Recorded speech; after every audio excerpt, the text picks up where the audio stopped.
All right, here we go. 8:05 on Super. Or 8:05. I'm already doing it. 9:05 on Super Talk 99.7 WTN. I'm getting the time wrong because I can't get used to an hour time change as we broadcast live in Phoenix from America Fest. Turning Point USA's been out here for 2 days already. I've been out here since Friday doing the show live. It has been an incredible weekend so far. 12,000 conservatives convening on Phoenix, Arizona, days before Christmas. Like, how do they do it? It's unbelievable. And we've been down here, and the vibe has just been incredible. Whenever anybody tells you that, conservatives are racist, I dare them to come and see a crowd like this. It's the most diverse crowd that you could ever see. And it's young, it's old, it's black, it's white, it's Asian, it's Hispanic, and they're all here in Phoenix, Arizona for a conservative convention for Turning Point USA in America Fest, and I'm blessed to be a part of it. We've had a wild weekend so far. Before we get into that, Mac, I know that your Chiefs won against the Patriots. Hey, I didn't know if you were going to just, kind of try and slide that under the radar. I feel like I should address it because I feel like I could still troll you because my Patriots scored 17 points. So I feel like I feel like you guys lost anyway. No, it's okay. Yeah, we kind of laid it up easy on you, gave you a couple easy scores. But what really matters is the Chiefs. The Chiefs beat your team. You're still trying to find some hope in the season, but it's okay. That second overall pick's going to bring it to you. But I'll just play this for you here, okay? Oh, you have a Chiefs song? I knew you would. Oh my God! Oh yeah! Is this Rebecca Black or something? I don't know. It's all I could find. It's no Go Pack Go, but okay. All right. I knew you had something ready for me, so I just wanted to get it out of the way. I didn't want to act like it's a one-way troll lane. You know what I mean? Oh, of course not. It's free-form trolling here on the Chris Haynes Show, and I can take it. Yep. No stopping. All right. Who is singing that? I have no idea. She's just some fan. She made it a few years ago. It's pretty great, because at the end of the day. So yeah, that's pretty much yeah. All right. I wanted to give you that opportunity. I appreciate it. You've been waiting. It's been a couple weeks, so. I needed this. Yes. You've been waiting for that, but we are live in Phoenix, Arizona, and man, it's been a wild weekend. Do you remember the backpack kid? Of course, Jaden. Yes, Base Jaden. Listen, he has been walking around here this weekend, and this kid is, I don't know how he could have ever gotten in trouble at school. He's the nicest little kid you could ever meet. Dude, he was in our staff room, and instead of, hanging out and meeting people, do you know what he did? What? He started cleaning up trash. Wow. He, grabbed a trash bag. He started cleaning up trash. And so I met him, and I said, hey, man, I'm proud of you, buddy. And he's like, hey, you like patches? And I was like, I do. He's like, well, I started my own patch company, and then he sold me on buying patches on his website. No way. Isn't he 11 or so, 12? What is he? Yes, he's 11, and he's a capitalist, and good for him. He's capitalizing on all that. If you want to find him, he's on my Instagram at Chris Hand on Air, and give the kid a follow because he deserves it. I met the QAnon shaman. Wow. That was unexpected. Didn't have it on the bingo card for here, but we did, and that's been exciting to meet him. I thought his horns and his hat were going to poke my eye out, and I was standing with Benny Johnson in LAX while they were doing a meet and greet. Did I say LAX? ALX. Okay, that makes more sense. I was like, what? Yeah. Do you know who ALX is from Twitter? I don't. Maybe. It kind of sounds familiar. So he's tight with Elon. He bought the bird sign off of the old Twitter building when they changed the name. Yes. So he's got a big social media following. Great guy from Worcester, Massachusetts. He's a solid dude. We're standing there while Benny is meeting people, and all of a sudden the QAnon shaman's just standing next to me. And I thought he was going to poke my eye out with the horns. I was like, oh, hello, sir. Nice guy. Didn't expect it to happen, but this is AmFest in a nutshell. You don't know what you're going to do, who you're going to meet. I met DC Drano a couple yesterday as well. We bumped into each other at Starbucks. We started talking, and the Starbucks barista called him Roger, and his name is Rogan. So I've been calling him Roger ever since. So I just want you to know, like, I don't great. just I don't like I literally I'll troll anybody at any time, yes, because it's fun. But we're here, and it's been an incredible time. And a lot of people say, why isn't Trump here? And I say because we're all voting for him. We're all voting for him, and he's campaigning in states right now where he is going to have a tougher time. Although it doesn't seem like he's going to have much of a tougher time. There's latest polling out that just is illustrating Trump's dominance, hitting new levels. He's nearing 70% support in the GOP primary, and that's according to Republican primary polls. He has 69%, up 7 points from a November poll a Fox News survey released yesterday showed. And he's the clear favorite among GOP voters, grown by a whopping 26 points since February. And, he's just dominating, much in the same way that Turning Point USA has been dominating the youth movement for conservatives.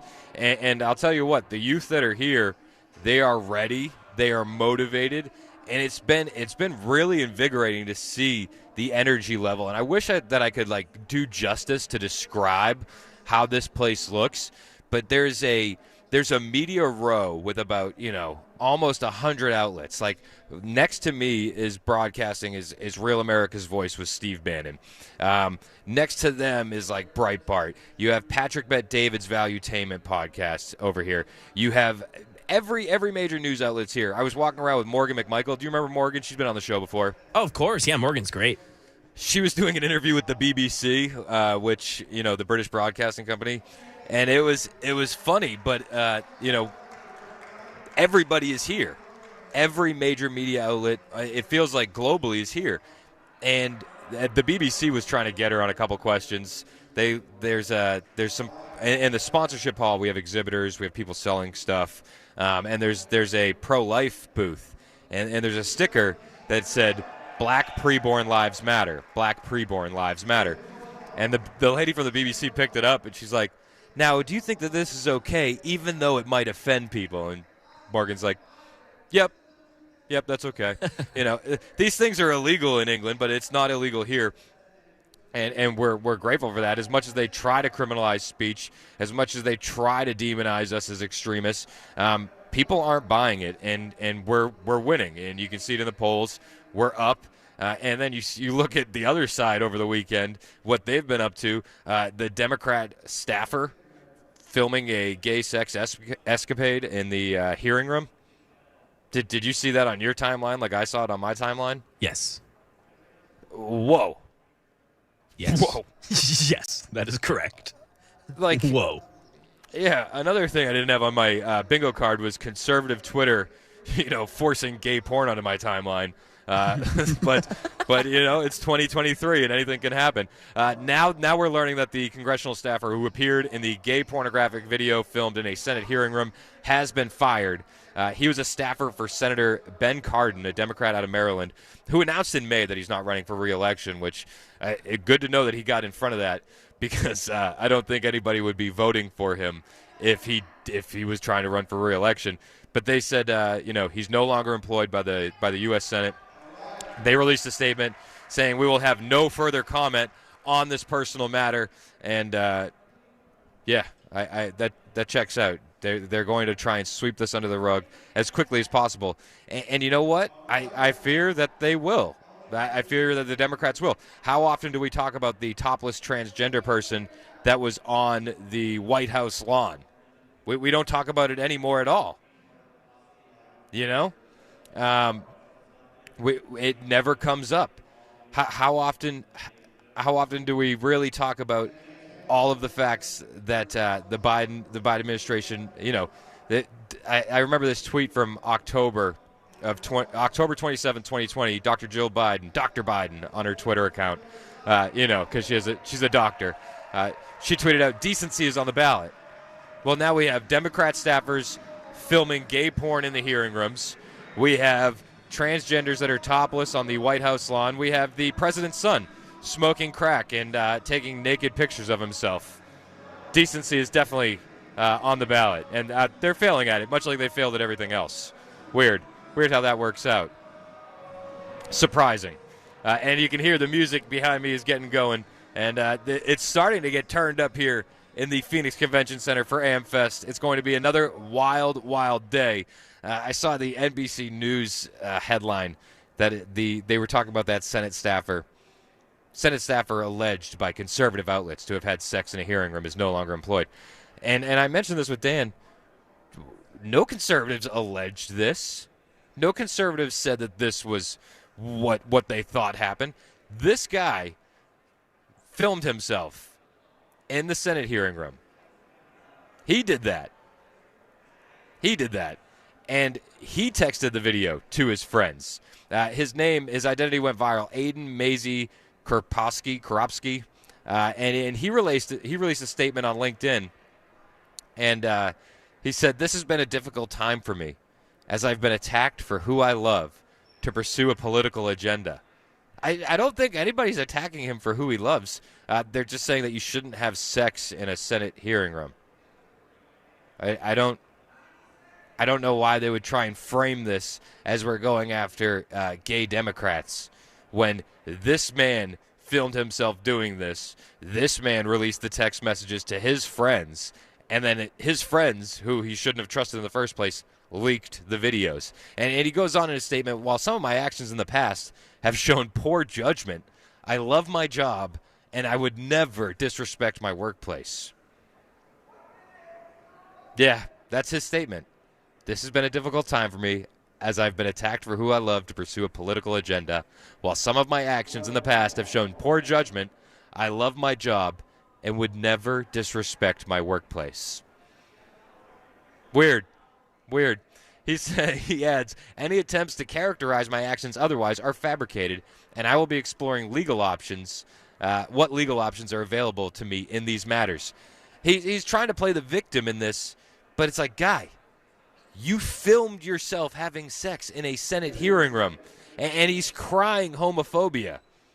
It is the craziest strategy, but yet again, it checks out because that's their strategy. Be the victim, play the victim, and see how far that gets you. Now,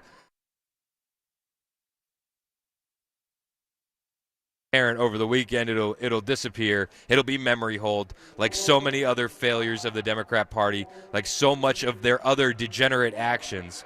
But we see it. We all see it. And as we head towards the election, we need to remind people that this is what you're voting for. These are the people you're voting for.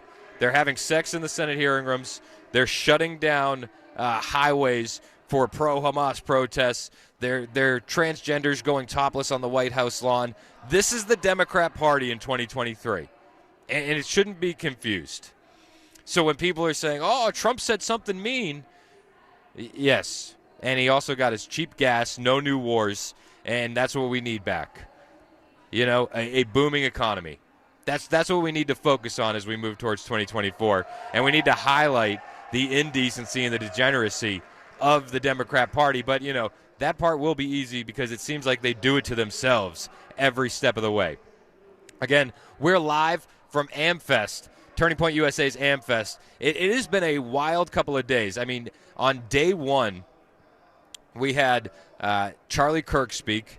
We had Roseanne Barr, Patrick Bet-David. Yesterday, we had Donald Trump Jr., Riley Gaines, Marjorie Taylor Greene, Matt Gaetz, Steve Bannon, Vivek Ramaswamy. And today, it's going to be another wild day with Brandon Tatum, Rob Schneider, Jason Whitlock, who I know you're looking forward to, Mac, Tulsi Gabbard, Jonathan Isaac from the Orlando Magic. Oh, you'll like this. I tried to meet Jonathan Isaac from the Orlando Magic. Oh, yeah? Because he played the Celtics a couple times. Yeah. And I wanted to troll him. I didn't get a chance to meet him. But I want to be like, yo, man, Celtics really gave it to you. I didn't have a chance to say it, but I wanted to, and I would have if I could have. But I love Jonathan Isaac. I love what he's doing. Oh, yeah. If you don't know, Jonathan Isaac is the one guy that didn't take a knee during the Black Lives Matter movement over the summer. While everybody else was, bending the knee to the woke agenda, Jonathan Isaac stood for the national anthem. He's released a new shoe line, Judas Sports, where he's putting Bible verses on sneakers. I think what he's doing is great, and I would have trolled him in all fun. We also got Tucker Carlson tonight, Candace Owens, and the Timcast. Tim Pool, Luke Rutkowski, they're going to do Timcast IRL live as well. We're going to have people rolling through. I'm going to have people getting on the show as I can. And, we're just going to be having some fun. Plus, I got audio from the highlights of what happened yesterday. So hang out with us. We're live from AmFest in Phoenix, Arizona with Turning Point USA on Super Talk 99.7 WTN.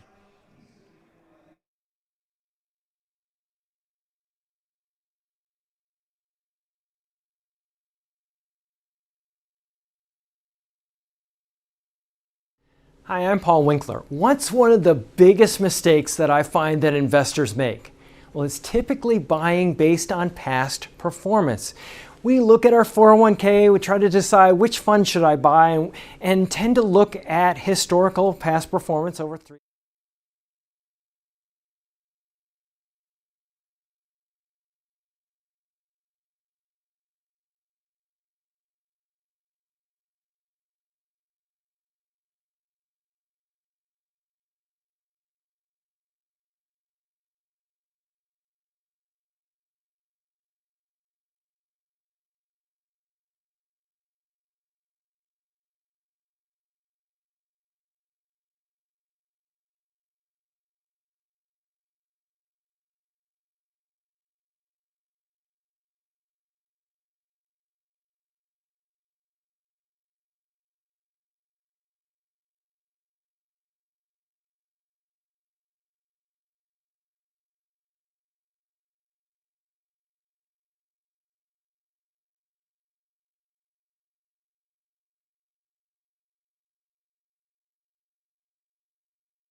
Super Talk 99.7 WTN. My name is Chris Hand, and I'm joined now by Sergeant Betsy Brantner Smith. She's retired. She's the spokesman for the National Police Association. Welcome to the Chris Hand Show, Betsy. How are you? It is so great to be here with you at AmFest. Is this not an amazing event? This has been so cool. Now, I'm so excited to have you here because the National Police Association, you guys are actually suing to release the Covenant Shooter Manifesto in Nashville, which is great to have you here because this is such an important topic for Nashvillians. And I want to kind of know where you guys are at on that lawsuit and what you expect to gain and how quickly. Well, I don't think it's going to be quickly, but we were the very first organization to file that lawsuit because, active shooters is a huge topic, of course, and especially for Nashvillians. And, think about some of the mass shootings that you've heard about where the Shooter's Manifesto was released within hours. Mm-hmm. But for some reason, someone doesn't want us to know what, the writings of Audrey Hale and what was going on there. We believe that law enforcement needs to know what was happening, what led up to this horrific crime. we also believe the American public deserves to know what led up to this crime. And so we're suing not just to get the manifesto released, but to get all the correspondence released between anyone, the Nashville Metro Police Department, the FBI, the federal government, anything relating to the manifesto communications-wise, we want to get that as well. We have a terrific attorney working on it, and we're working it through the court system. But I don't think we're going to hear anything until 2024. Okay, why do you think that they're trying to shut down the release? And do you think that the leak helped or hurt your cause? I don't think the leak hurt the cause at all. I think what the leak did was further increase the curiosity of the public about what was in the manifesto, and we all saw in the leak that obviously the shooter was influenced by woke ideology, things like that, and so I think that just kind of whetted the appetite, if you will, for people, and again for law enforcement to earn more. We can't prevent these shootings if we don't understand why they happened in the first place. And far left politicians love to talk about gun control and gun laws and things like that. And so we need to talk more about that, how she amassed these weapons, how she got them, and what was going on in her. She lived at home with her parents. Yep. And so what was going on there? What can we do as Americans, as parents, as community members to help prevent these types of situations? And also, we've got to talk about the mentally ill component of so many of these shootings. We've got to talk about mental illness, and but because she had declared herself transgender, she's a biological woman, apparently living as a man.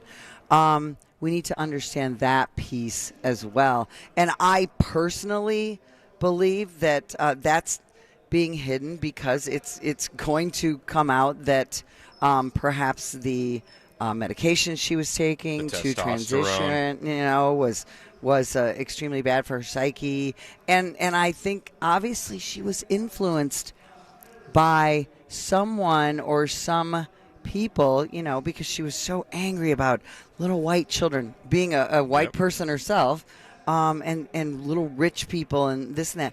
Where did that come from? Where did that hate come from? We need to know that so that we can help prevent these types of situations. So, we're going to have to see. And you guys filed the first lawsuit? We did. We're the first organization to file a lawsuit. The National Police Association we're not an organization you can join. We're not a police union.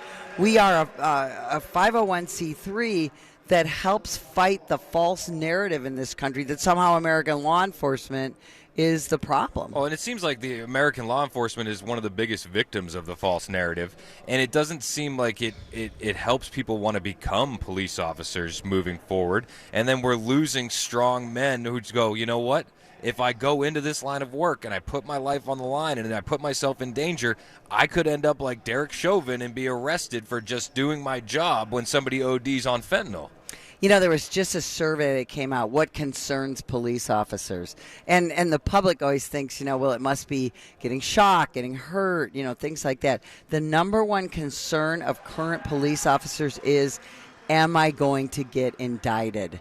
Exactly. And this is a problem. For 3.5 years now, we've had the demonization, the vilification of the American law enforcement officers, and we have seen officer after officer since the death of George Floyd accused of crimes, indicted, arrested, and in some cases like Derek Chauvin in prison. But we're seeing so many other police officers who, everybody heard, oh, he did this, she did that, and yet the cases are being dropped right and left because so many of these crimes, most of the crimes that police officers are accused of, they're not guilty of. And you know what?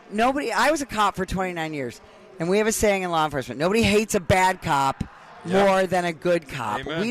We don't try and protect bad cops. We want to see bad cops off the job. But you're right. And I want to say one other thing. As a female police officer, and I have written about this many times, policemen in this country, my brothers, get maligned for their quote-unquote toxic masculinity, this and that. I wrote an article a decade and a half ago about the brotherhood of law enforcement. Men in this profession very often get demonized for being men, for stepping up. Women are about 10% of this population. I'm constantly asked, why don't we have more women in this profession? It would be great to have more women in this profession, but it's a certain type of woman that is attracted to this profession. The women in this profession are amazing, but we have got to stop saying, oh, we need more women, to the detriment of the brave men in this profession. Amen. It's Sergeant Betsy Brantner-Smith, the spokesman for the National Police Association. Thank you so much for taking a minute to talk with me. I really appreciate you. It is 9:30 on Super Talk 99.7 WTN. I'm Ken Weaver with your top stories. Full forecast coming up in 2 minutes. Fox News reports the man driving that vehicle that hit part of President Biden's motorcade in Delaware last night is being charged with DUI. A sedan hit the U.S. Secret Service SUV that was being used to close off intersections. That car kept moving. The state of Tennessee. Secret Service personnel surrounded the vehicle with weapons drawn and instructed the driver to put their hands up. That driver complied, and again this morning is charged with DUI. The president and first lady are okay. Pope Francis formally approving allowing priests to bless same-sex couples, but not same-sex marriage. A new document explaining that people seeking God's love and mercy shouldn't be subject to an exhaustive moral analysis to receive a blessing, as long as they don't confuse the ritual with the sacrament of marriage. That's the latest news. Weather is next. I'm Ken Weaver, WTN News. Hi, I'm Paul Winkler. What's one of the biggest mistakes that I find that investors make? Well, it's typically buying based on past performance. We look at our 401k, we try to decide which fund should I buy, and tend to look at historical past performance over 3, 5, and you even hear investment advisors telling people to look at 3, 5, and 10-year track records. The problem is that what do markets do? They go up and they go down. Well, where did this have a great past performance? Here to here. So we end up buying high. We found that there was one study back in 1986, and it was called the Brinson-Hooden-Biebauer study. And they were looking at what drove investment returns more than anything else. And the study sort of looked like this. They said, stock selection, about 4% of investment differences were due to stock selection.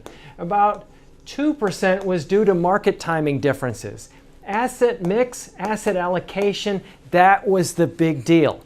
Now, what they found, which was fascinating, was that when the pension plans engaged in these two activities, in one study it showed that 100% of the time, investment returns were lower and it increased risk. Not something you want when you're an investor. So this is something that we teach investors to help them sidestep some of these issues. Now, if you want to learn more about our approach to investing in financial planning, go to paulwinkler.com and set up a free 15-minute phone call. Or you can call 615-851-1950.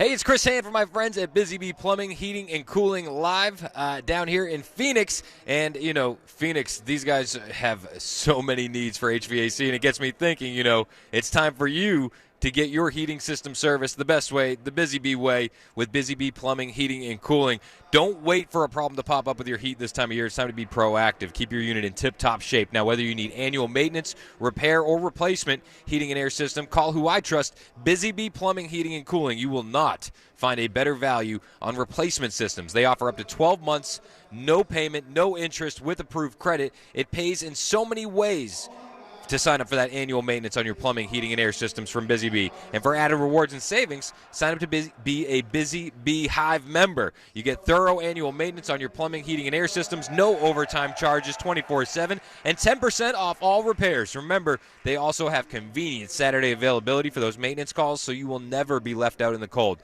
Busy Bee, they're your Rude Pro partner for satisfaction guaranteed. Call Busy Bee Plumbing, Heating, and Cooling. 615-775-7833. That's 615-775-7833, or online at busybehvac.com.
Super Talk 99.7 WTN.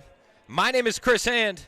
We are broadcasting live from AmFest in Phoenix, Arizona. Turning Point USA's America Fest. It is unbelievable. When Charlie Kirk was speaking over the weekend on Saturday, he made the comment that their first event was at a Holiday Inn with 100 kids. That's it, at a Holiday Inn with 100 kids. And they said that they laughed at him, and Turning Point USA would never turn into anything. And that he should give it up and go home. And he said this is proof that the American dream is alive. What's happening here in Phoenix this weekend, this close to Christmas, to get this many conservatives, over 12,000 conservatives here in Phoenix from all over the globe, not just all over the country. There's a story going around the AmFest circles of a blind man that flew here from Tanzania alone to be here at AmFest. Wow. It's unbelievable. We have people represented from just about every country, and I know here comes the Canada jokes, but we actually have a kid from Canada, Josh Alexander, who's here, 17 years old, and I was talking with him at our reception on Saturday night. His story is unreal. What this 17-year-old has gone through. He was with the trucker convoy protests. His parents have lost his jobs for what he's done. He has an arrest warrant out for himself when he goes back to Canada because he said that there's only men and women, so they're charging him for violating hate speech laws. This kid's story is unbelievable. We're going to get him on the show later on today or tomorrow. We're kind of still coordinating that, but I can't wait for you to hear his story. But we all share the same story, really. Like, we're all pro-freedom. We're all pro-ideas. We're all pro-free speech. And it seems like a lot of people are attacking that lately. And, I brought up what Charlie said, with 100 kids at the first event. What you see here at AmFest proves the American dream is still alive, because we have thousands of conservatives, thousands that are here in attendance, spreading the message, spreading the vibe of freedom, and it's really cool to see. And I'm blessed to be a part of it, and I'm grateful to Turning Point USA for having me out here to do the show live. And we're going to have Morgan McMichael, who a lot of people like, joining us here in a few minutes. She's fantastic. Again, I was walking around while she did an interview with the BBC, and to see the looks, I stayed a little bit distance away, kind of, helping her out so that way she didn't get mobbed. And to see the looks on the face of the BBC reporters as she just spoke biblical truth to them was pretty incredible, pretty remarkable to see.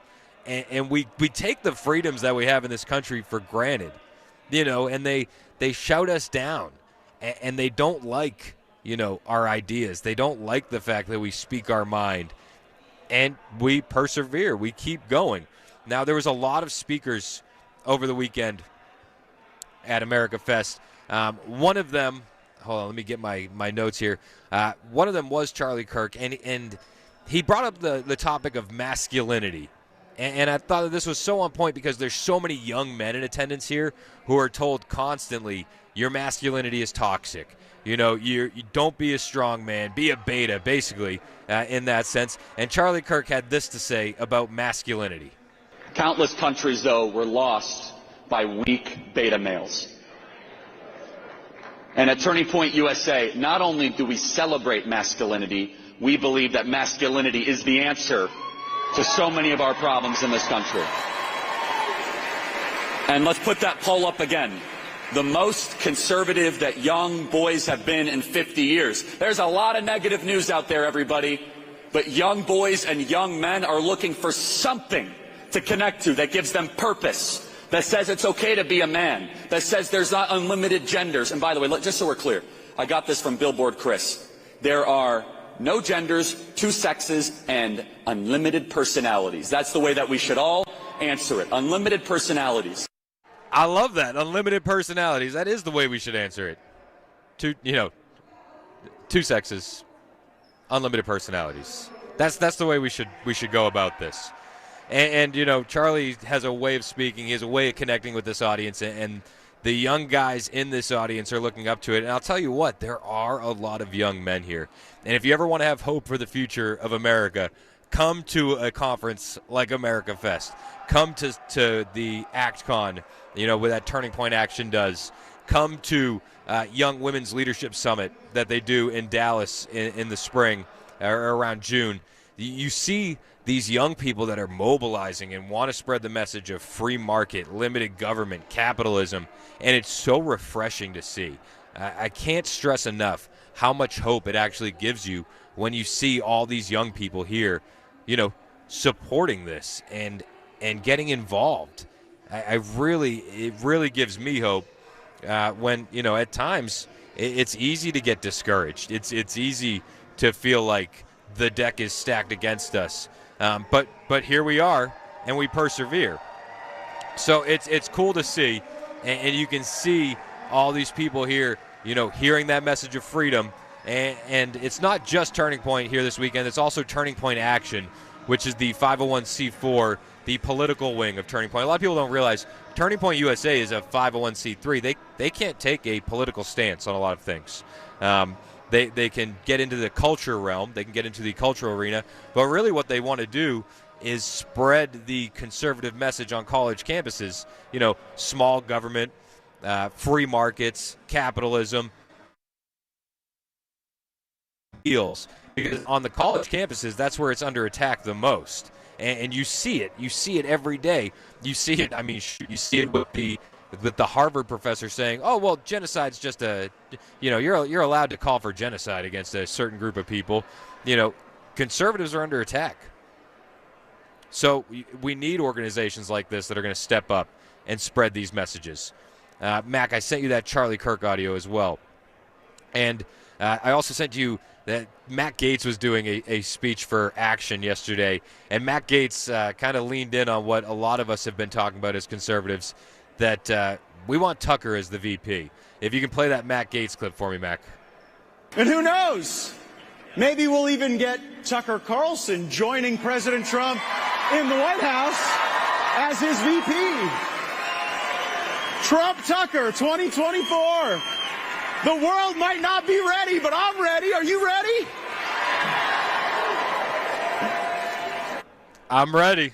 I'm ready. Also, Vivek Ramaswamy was at the Action portion of the event, and Vivek, he had a really good talking speech that he gave, and one of the things he said, that there is a disease in our democracy, and he pointed out exactly what the disease is. If you'll play that first clip from the Vivek Ramaswamy for me, Mac. We have a government that has systematically lied to its people. This is the disease at the heart of our American democracy. Our democracy. They'll talk about what's going on in our democracy. We have a disease of dishonesty in our government. We do have a disease of dishonesty in our government. And to me, that's one of the biggest issues that I have with our government is I can look at so many different examples of when the government has lied to me. And there is a disease of dishonesty in the government. And as Americans, we want more truth from our government. We don't want more censorship. We don't want people shouted down. We want more speech to combat bad ideas, not less speech, not more censorship. And as Vivek says in this next clip, we just want the truth. And in fact, we demand it. We demand a government that tells us the truth again in this country. That's what we require. We can handle the truth. That's what it means to be a citizen of this country. Amen. And he goes on. It's like we're leaning on the Constitution and the truth in that document, and that's what we're here in Phoenix fighting for, the truth in that document. Clip 3, Mac. We fight for the truth. We stand up for the truth. That is what won us the American Revolution. That is what reunited us after the Civil War. That is what won us 2 world wars and the Cold War. That is what still gives hope to the free world. And if we can revive that dream over group identity and victimhood and grievance and safe spaces, then nobody in the world not a nation, not a corporation, not a virus, not China is going to defeat us. That is what American exceptionalism is all about, and that is what we are about to revive to save this great country. I love it. American exceptionalism. And I think one of the underrated points that he brought about in that last clip was not a corporation. Because I think that that's one of the underrated things that we don't discuss as much. We are, as much as we're fighting corruption in the government, we're fighting corruption in corporations. And you can take aim at, so many different things, whether it's big tech, whether it's the food industry, whether it's big pharma. It's the corporations as much as it is the governments. We are broadcasting live from America Fest 2023 with Turning Point USA down here in Phoenix, Arizona on the Chris Hand Show right here on Super Talk 99.7 WTN.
New development since last night's scare for President Biden and the First Lady. Pope Francis, a new announcement about same-sex couples.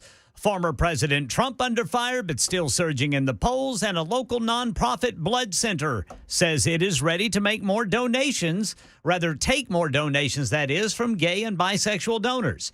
These stories and more coming up on Super Talk 99.7 WTN. Thank you, Ken Weaver. It is...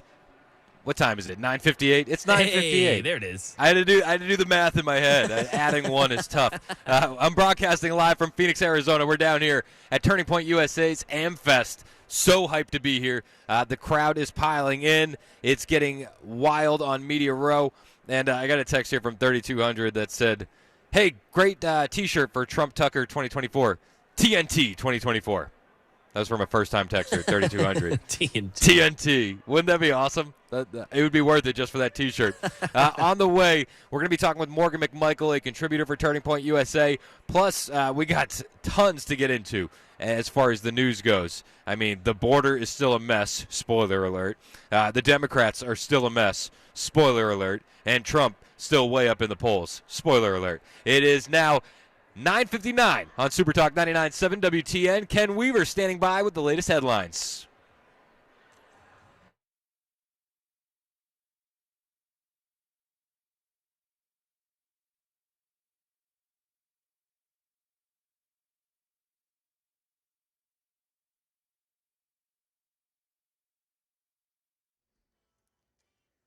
Ten o'clock on the dot. I'm Ken Weaver with your top stories. Full forecast in 2 minutes. And right now, Fox News says new developments to last night's scare for President Biden and the First Lady when a vehicle slammed into part of the presidential motorcade as they were leaving campaign headquarters in Delaware. A sedan hit a U.S. Secret Service SUV that was being used to close off intersections. And it kept moving. Secret Service personnel with weapons drawn instructed the driver to put his hands up. He did. Fox News saying this morning that driver's been charged with DUI. The president and first lady are okay. Pope Francis has formally approved allowing priests to bless same-sex couples, but not marriage. A new document explaining that people seeking God's love and mercy shouldn't be subject to an exhaustive moral analysis to receive the blessing, as long as they don't confuse the ritual with the sacrament of marriage. Election 2024, it seems the higher former President Trump climbs in the polls, the more the attacks come. Here's Rachel Scott. Really frustrated. We just came from an overnight shift and we're ready to go home now. Like, I'm tired. It's ridiculous. It's flooded over there. It's flooded over here. Like, there's nowhere to go right now at this point. I'm just trying to hurry up and get home. A new CBS News poll in New Hampshire shows Trump may not be as likable as the other GOP primary hopefuls, but those surveyed say he is stronger and they think he's more likely to beat Biden in November. And right now in Tennessee, now that the FDA has updated regulations, a nonprofit regional blood center is ready to take donations from more gay and bisexual individuals starting today. News 2 says Blood Assurance will ask questions of all potential donors, regardless of their sexual orientation, if they've had new or multiple sexual partners over the last 3 months. Now, if they respond affirmatively, they'll be asked if they've engaged in unprotected anal intercourse, and if the answer is yes, they won't be able to donate for 3 months. But people in long-term relationships, more than 3 months with one partner, will be able to donate. That's the latest news. Weather is next. I'm Ken Weaver, WTN News. For many of us, generators are becoming a must-have household appliance. From unpredictable weather to surprise outages, it's better to be safe than sorry. Generator Supercenter of Nashville offers fast and easy installations with 24/7 service and monitoring to all brands of generators and expert repairs done right. Our mission is to make owning a backup generator simple and easy. Visit your local store today or check us out online. Generator Supercenter of Nashville. We serve all Middle Tennessee.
Super Talk 99.7 WTN. My name is Chris Hand, broadcasting live from Turning Point USA's America Fest.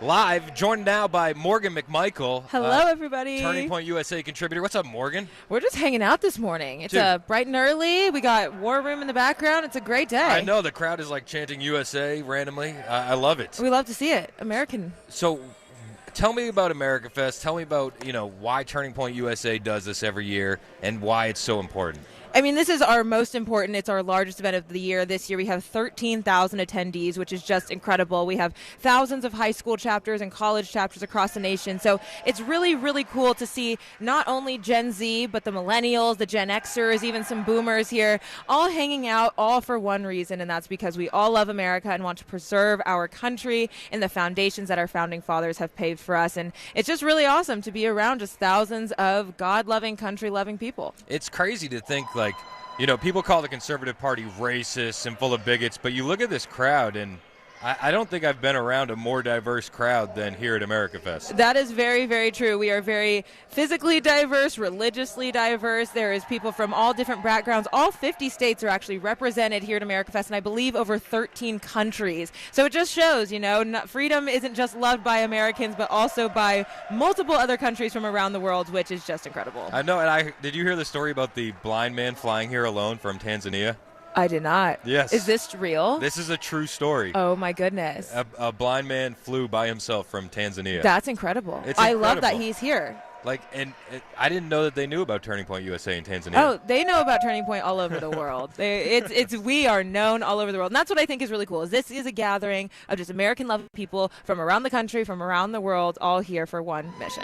So what has your role been here at Turning Point USA at AmFest, and what's kind of your move over the weekend?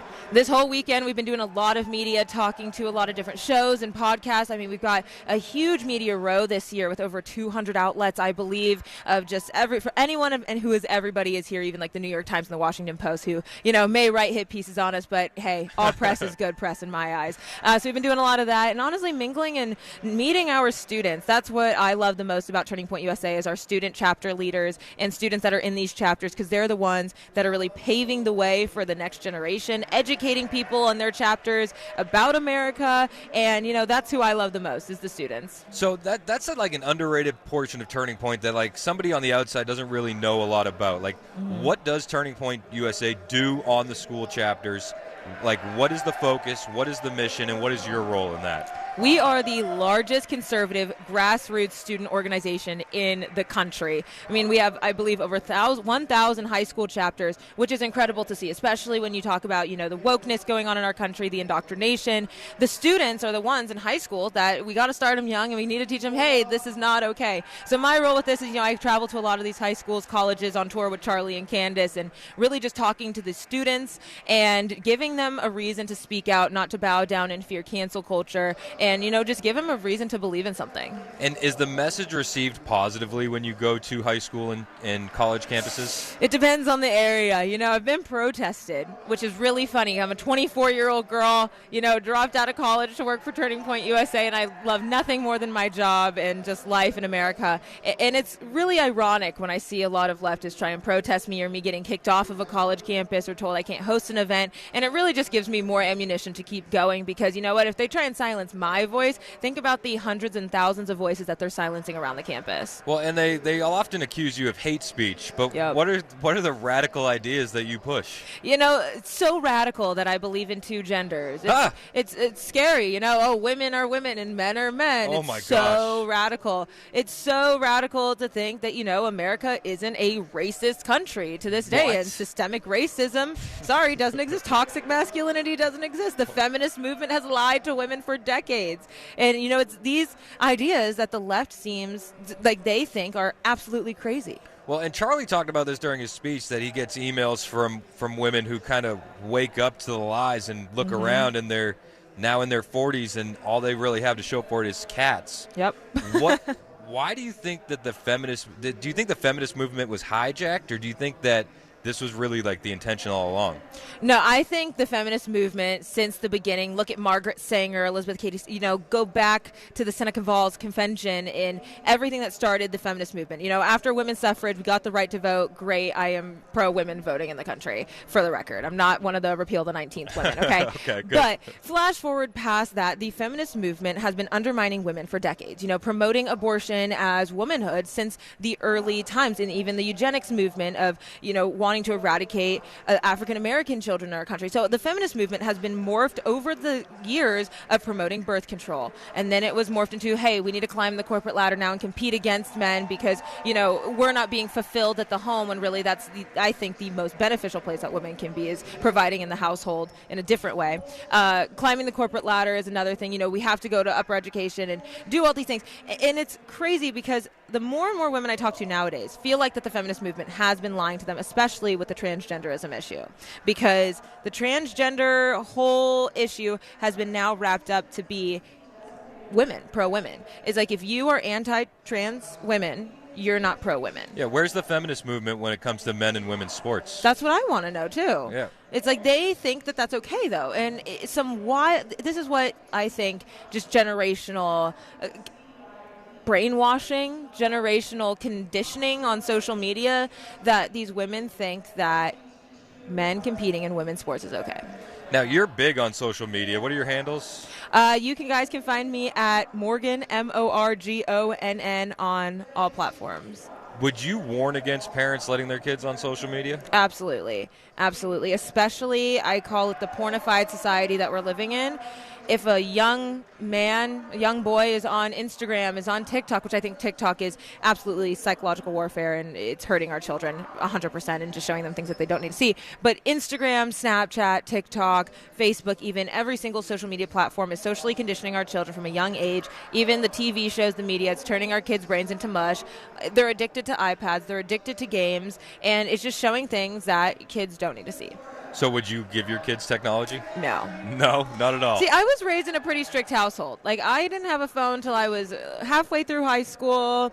I had very monitored television and computer time. We had a shared family computer, didn't have a laptop till high school. And I think that's positive parenting. It's not negative parenting. You have to resist the societal pressure of, like, I want a phone. Okay, give them a Go phone that, you can call and you can text and monitor your kids because it's a dangerous world out there. Well, I think one of the big dangers is that parents don't really grasp what is on these platforms, and they don't grasp how good the kids are with the technology when they take the iPad into their room or when they walk away with a cell phone. They have the world at their fingertips, and it's a computer. Yeah, and predators are there waiting for them. This is true. We saw a lawsuit from the New Mexico Attorney General suing Meta about allowing child predators, child pornography, and pizza code all over Meta. And it's so weird. You don't see advertisers pull out of Meta for that. No, you don't. I mean, we all know that Zuckerberg's up to something over at Meta. I mean, go back to social media, though. Look at Generation Z. I'm Gen Z myself. Gen Alpha, that's coming up right now. They're the Zoomers. They're constantly on phones, and we were raised as the guinea pig generation. If you go back 1 decade ago, my parents, they didn't know how to parent using technology because they didn't have to deal with it themselves. And now you see millennials, they were raised, with the technology boom, so they're just handing their kids iPads. It's a great thing. And I do think that technology can be utilized very positively in our society.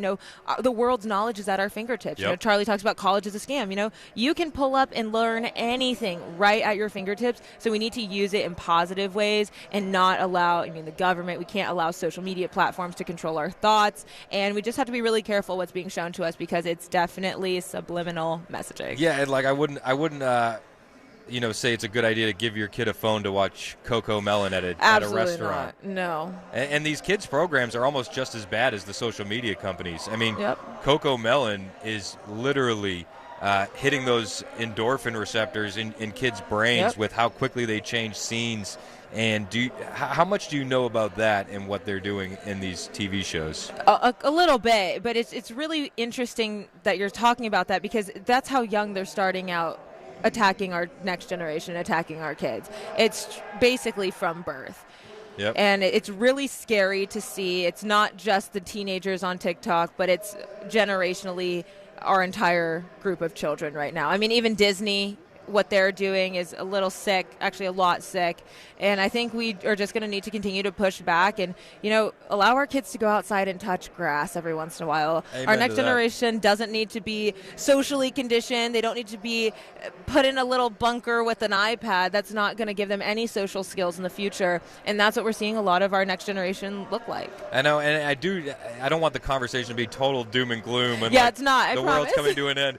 Because when you're here at America Fest, you see young people. Yeah. I see high schoolers. I see young Thousands. kids. I mean, I'm looking at a couple young kids watching, the Bannon's War Room podcast right now. You see young kids here Yeah. that are the faces of the next generation that are going to pick up the banner of the conservative movement. Yep. And we're seeing that all over AmFest. So this event personally given me a lot of hope for the next generation. I think it gives everybody a lot of hope because every single person that shows up to an event like this goes home being filled just with goodness, being filled with American patriotism, and being able to go back out into wherever they live, their states, their counties, their cities, and actually try and make an impact even more. And that's the really, I want to just hit that home. We are a grassroots organization at the end of the day, and every single one of these people is another voice added to the conservative movement. And it's not just, the conservative movement. They're also pushing, this in the church and getting the church more active with the Turning Point Faith. And there's a faith element here. I mean, my pastor, Alan Jackson from World Outreach Church in Murfreesboro, did a breakout panel talking Very about, nice. getting your church involved and being at the forefront of this. We had, what was the concert last night? That was Strong Church with Generation Church Worship. I know Anthony Watson, a contributor, he was doing worship up there on the stage.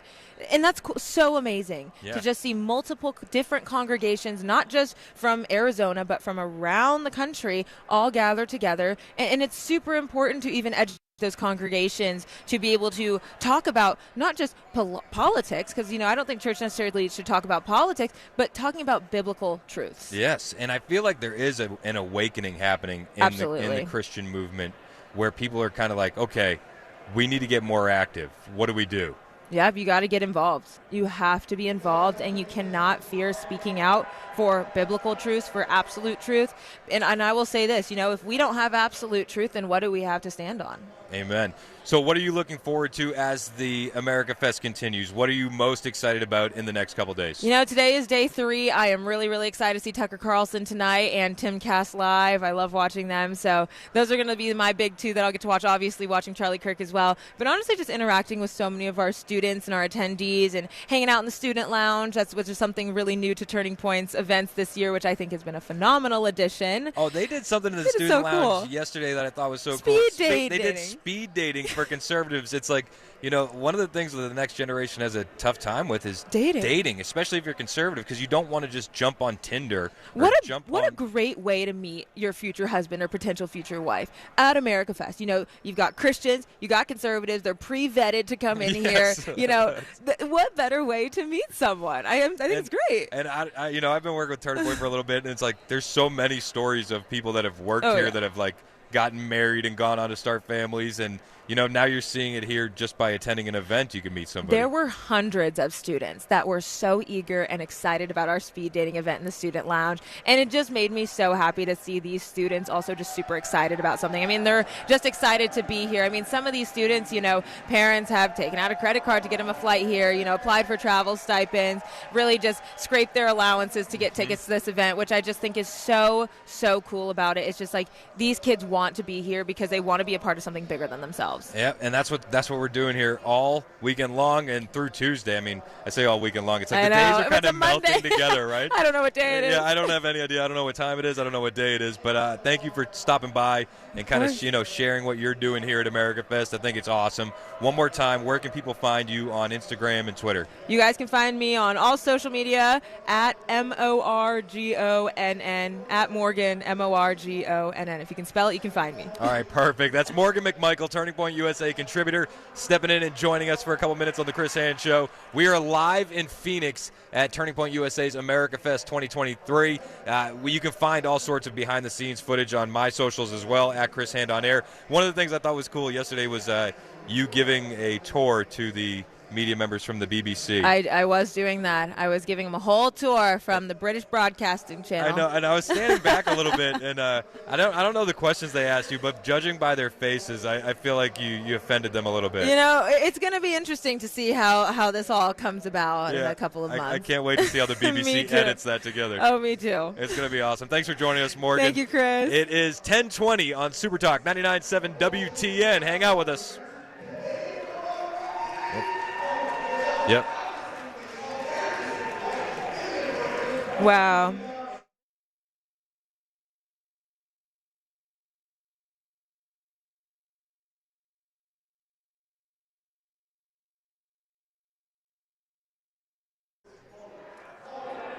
Hey, it's Chris Hand from my friends at Paul Wink. Ability and the future plans is a big priority for my wife and I. In full disclosure, we didn't have a financial plan, but we do now since we linked up with Paul Winkler and Paul Winkler Inc. Now, because Paul and his team hold themselves to a higher level of fiduciary standard than is required, I have to tell you that I'm paid every time this commercial airs, and that's the truth. But that's not why I decided to become a client of Paul's. I decided to become a client of Paul's because when I got to sit down with Paul, break bread, and have my financial questions answered by Paul, I could tell that this guy was being honest with me, that he had my best interests at heart, and that sold me, and that's why I decided to become a client myself. I'm impressed. I mean, Paul's a smart guy. He knows the financial world better than I do, and with Paul and his team, nothing is done on commission. They are big, though, on education, but the nothing done on commission really weighed heavy on me, so I can be sure that their financial advice is for me and not for them because nothing is done on commission. He's made my family's financial goals far more realistic by explaining what to do and why, and the investment education they provide is evidence-based and backed by Nobel Prize-winning research. You guys should check them out if you don't have a financial plan. Every office is run by a degree planner with over 20 years of experience, and you can feel the difference between Paul's team and the rest because of that experience. I mean, it just equals confidence. So do what I did. Talk to one of his team members. Set up a complimentary 15-minute phone call right now on his website, paulwinkler.com. That's paulwinkler.com, or call 615-851-1950.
Charges filed in the Secret Service scare in Delaware, and Nashville police looking for the robber who made out of a bar with thousands of dollars early Sunday morning. Got to hear what he did to the employee. That's coming up at 10:30 on Super Talk 99.7 WTN. Thank you, Ken Weaver. It is Super Talk 99.7 WTN, 10:24 in Nashville. I'm broadcasting live in Phoenix. I'm down here with Turning Point USA for America Fest 2023. Man, it is a wild event. People are packing in. We got, thousands upon thousands of young conservatives who are energized and ready to move towards 2024. And it seems like everybody's energized and ready to move towards 2024. You look at these latest polling numbers for Trump. Dominant. I mean, he's hitting new levels, near 70% support from the GOP. And then you hear a story where, this is from Breitbart.com, they have a story where, new report out, Barack Obama fears Joe Biden could lose the White House next year. Okay. President Joe Biden seeing the end of 2023 with multiple crises across a variety of fronts, political and personal, is causing some to worry about his ability to hold the White House in 2024. Haven't we all been saying this for a while now? That he's not going to be able to hold it all together? And this is before the scandal over the weekend. And I wouldn't directly put the scandal over the weekend on Joe Biden, but it definitely is directly on the Democrat Party. The Democrat Party is the party of degeneracy. And, now even Barack Obama is looking at Joe Biden with his trash economy saying, yeah, I'm not sure he's going to pull this one out, guys. And you see Trump ahead in so many polls, and there's concerns about Biden's age. There's concerns about the border. There's concerns about his Israel policy. There's concerns about his economic plans and how the confidence in his voters is just dwindling. And we haven't even gotten to the fact that Hunter Biden is providing endless media distractions for the Democrat Party and just headaches upon headaches for the Democrats. Now, you see Trump having the edge over Biden in 7 crucial swing states in a hypothetical matchup in the 2024 general, which is now less than a year away, which is wild to say. Less than a year away. And they're now saying, Wall Street Journal is saying, a source told them, Obama knows this is going to be a close race, and he feels that the Democrats could very well lose. Says the alternative is pretty dangerous for democracy. It's always a danger for democracy, right? But the quote is fun. It's former President Obama's senior advisor, David Axelrod, on Sunday suggested President Biden should drop out of the 2024 presidential race in the wake of new polling. That was a couple weeks back. No, he walked those comments back, and now reports are saying that Obama also thinks that he's going to lose. Unreal. And then you see people like Bill Kristol, hardcore never-Trumpers, also calling for 81-year-old Joe Biden to step down. You see people like Charlemagne from the Breakfast Club in New York, popular hip-hop show, saying Biden's got to step aside. They all know that this is not going to end well for the Bidens. But on the flip side, we have the impeachment inquiry happening, and we still have rhino Republicans like Lindsey Graham who's saying, I don't think there's a smoking gun. He was on NBC's Meet the Press over the weekend. He said, I don't see a smoking gun. I don't. And Marjorie Taylor Greene at AmFest over the weekend, in her speech for Turning Point Action, responded to these Lindsey Graham comments about the fact that he doesn't think there's a smoking gun. And Mac's going to play that clip from Marjorie Taylor Greene over the weekend at AmFest. So I really want to know, how is it possible when we have thousands of pages of bank reports in the Treasury Department that literally outline money laundering and all kinds of crimes that the Biden family and Hunter Biden has committed, when we have produced pages and pages and hundreds of pages of bank statements from banks that show literally the money moving? How can Lindsey Graham in Washington, D.C. on Meet the Press say that he hasn't seen a smoking gun of evidence, that he doesn't think that we produce enough evidence to impeach Joe Biden? Let me ask the American people, Do you think that we have produced enough evidence to impeach Joe Biden? Well, the people in the crowd thought that there's enough evidence to impeach Joe Biden. I would argue that there's enough evidence to impeach Joe Biden just based on his border policies.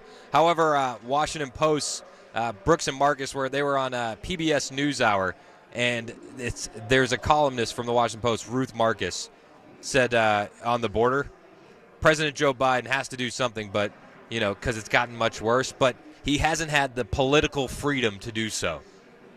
This is literally what the Democrats are running around saying. Joe Biden hasn't had the political freedom to do anything on the border. Unreal. More on the border when we get back. Right now, it is 10:30 on Super Talk 99.7 WTN. Ken Weaver standing by with the latest headlines.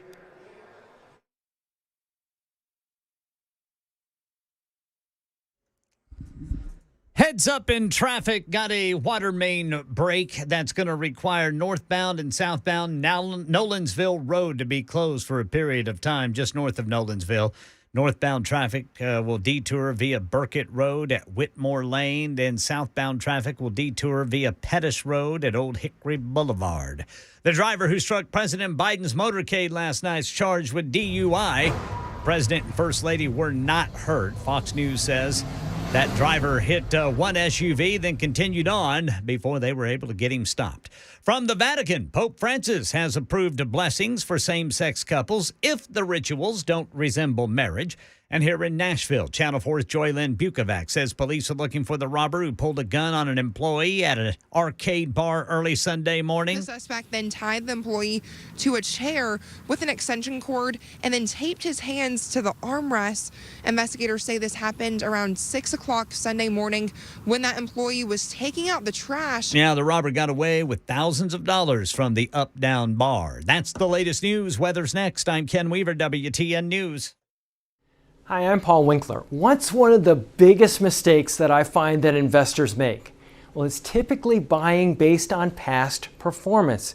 We look at our 401k, we try to decide which fund should I buy, and tend to look at historical past performance over 3, 5, and you even hear investment advisors telling people to look at 3, 5, and 10-year track records. Problem is that what do markets do? They go up and they go down. Well, where did this have a great past performance? Here to here. So we end up buying high. We found that there was one study back in 1986, and it was called the Brinson-Hooden-Biebauer study. And they were looking at what drove investment returns more than anything else. And the study sort of looked like this. They said, stock selection, about 4% of investment differences were due to stock selection. About 2% was due to market timing differences. Asset mix, asset allocation, that was the big deal. Now, what they found, which was fascinating, was that when the pension plans engaged in these two activities, in one study it showed that 100% of the time, investment returns were lower and it increased risk. Not something you want when you're an investor. So this is something that we teach investors to help them sidestep some of these issues. Now, if you want to learn more about our approach to investing in financial planning, go to paulwinkler.com and set up a free 15-minute phone call. Or you can call 615-851-1950.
I want to show you that in America, you could start small and dream big and make a difference. I am sick of the negativity. This was our first ever Christmas event. 100 students, 8 years ago. 8 years ago, we had 100 kids at a Holiday Inn Express in West Palm Beach, Florida. People laughed at Turning Point USA. They made fun of Turning Point USA. They said, Turning Point USA is never going to be anything. You know, Charlie, just, you're a waste of time. And you know what we did? We kept our head down, and we built, and we outworked the competition. And what started with 100 kids, look around, everybody, is now the largest event in the entire conservative movement. You can see this, the whole room. It's just unbelievable. You know, we were talking over the weekend, who would want to go to CPAC when you could come to America Fest? It's Super Talk 99 WTN, 1036. Chris Hand broadcasting live from Phoenix, Arizona. We are here at America Fest. So great to be here. You know, Charlie says that the dream is alive. You know, when people tell you you can't do something, you should really just bury your head and keep going, keep pushing, keep doing more. And I love the aim of Turning Point USA. You know, they have 600,000 student activists. They have 1,800 chapters nationwide at high schools and college campuses. And the aim is why they're growing. They're growing because they're aiming. They're making sure to reach the youth. This is the most important thing that we can do as conservatives is, you know, go at the culture, reach the youth. And Charlie demonstrates just that. Matt, clip 2. One of the ways that we're reaching students is online. You see here, we are reaching millions and millions of young people every single day. Joe Bob, Alex Clark, Savannah Hernandez. We have an army of online influencers. Our Turning Point USA digital team, it's the most dominant year online. Don't take my word for it. What does the New York Times say, writing in third person? Mr. Kirk's social media posts garnered far more engagements, a combination of likes, retweets, comments, and other interactions, than those of mainstream news organizations like the New York Times and CNN. Thank you, New York Times, for telling the world that we're bigger than the New York Times. And it's so true. The online presence is huge, especially when you're trying to hit the youth. And I hope that you find Turning Point USA online. I hope that you watch America Fest live today as things are going down, because today is going to be another absolute banger. I mean, starting right around 2, you're going to have Jason Whitlock. You're going to have Dr. Ben Carson and Charlie Kirk. You're going to have Rob Schneider, Brandon Tatum, Tulsi Gabbard, Jonathan Isaac, Tucker Carlson, Candace Owens. It is going to be another wild day, and this is day 3 of 4. What they're doing here with Turning Point USA is something that hasn't been done before. I was actually talking with Joe Bob, who Charlie mentioned in that last clip. It's like, you know, the best part about this, like, we don't have to be angry all the time as conservatives. Like, we're going to win more people over by changing the culture, being fun, and again, aiming for the youth. And Charlie talks about the message to the youth during his speech on Saturday at AmFest. Clip 3, Mac. Now, a couple other things that I want to make sure I mention. If you're a young person here and you say, boy, you know, what do I want to do for my life? Honestly, you should get married as young as possible and have as many kids as possible. Period. Reject the siren song of modernity. Now, some parents are probably, ooh, I don't like that, you know, they should basically, you know, they should go get a job first. You're wrong. I'm sorry. Honestly. We are on the verge of a population collapse in this country. Every day I receive emails from young women filled with regret in their late 30s. And they say, Charlie, I'm sobbing as I write this email because what you talk about on the show is exactly right. I have a couple college degrees. I have a great job and almost no debt. But I was told, you know, to forego having a family. But now I'm looking around and I have a lot of cats and no kids. Honestly, where did we go wrong where we think that your bank account balance means more than passing down to the next generation? Where did we go wrong, everybody? It's so true, and we all know somebody like that who, you know, had to climb the corporate ladder, work their way, and then they turn around and they have no family. They have no family. And I love the message that they're imparting on the youth here. And I love how they're reaching out to the youth here. And I hope that if you know somebody that is, a young person, that they reach out and they start their own high school chapter, they start their own college chapter, and we can just keep grinding to make conservatism cool again. Now, there's still other things to do besides make conservatism cool again. There's still a big fight in front of us, and Charlie mentions just that, which is why they created Turning Point Action. Turning Point USA is really focused on spreading the message on college campuses and on high school campuses and reaching the youth. But Turning Point Action is more about getting involved in the political realm. And, Charlie talks about the mission of Turning Point Action. Clip 4. Now, the co-sponsor of this event is our sister organization that you're going to hear a lot of throughout the next couple days, Turning Point Action. And Turning Point Action has 3 very simple goals. Number 1, to remake the Republican Party as a grassroots party from the bottom up and kick out the Romneys, the Paul Ryans from the Republican Party once and for all. I mean, I've been saying this so often that it is changing in the Republican Party. It is not the party of the Romneys. It is not the party of the Bushes. It is not the party of the Paul Ryans any longer. We are looking for new leaders. We're looking to change the course and the direction of this party. And it's so crazy. The Democrats have become the party that loves war, not the Republicans. The Democrats have become the party of censorship. The Republicans are the party of free speech. Everything is changing, and we're charting new territory, and it's going to start with holding leaders accountable. And Charlie talks about, that's one of the main goals of Turning Point Action. Clip 5. Holding our leaders accountable. It is not enough just to win elections. We need Republicans to act like conservatives, not just Republican in name only when they go to Washington, D.C., when they betray their voters. It's so true. Don't you feel betrayed by the current establishment Republicans? How often do we talk about the fact that we vote these people in and then they get there and they do nothing for us? All the time. All the time they're doing this. Constantly. And we see it day after day. I mean, like, you look at what happened with the NDAA, the National Defense Authorization Act, where they're spying on American citizens. They're spying on these people with no warrants. That we saw them go after Trump with the FISA stuff. Charlie talks about the NDAA and how they're not big fans of it. Clip 6. So we have a scorecard. And by the way, we downgraded the NDAA, the National Defense Authorization Act. They never should have voted for it. It's a terrible bill. And I've been getting calls from people. They're very angry at Turning Point Action. They say, why are you downgrading us? I said, listen, you want a better score? Vote better. I don't know what to tell you, okay? You don't get a special hall pass for betraying your voters because we have a friendship.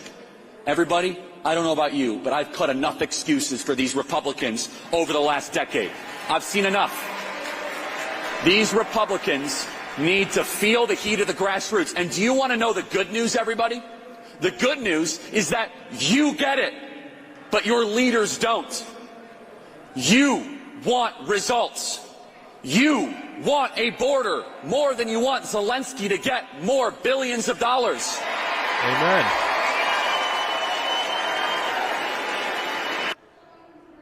And he talks about the NDAA, and my mind immediately goes to Scott Desjardins, a guy that votes very conservative, but he votes for the NDAA, and he leans on the fact that we had to give military raises, but he leaves out the fact that they're going to continue using this to spy on American citizens. I'm not a fan of that. Are you a fan of that? And then we also give more money to Ukraine. Clip 7.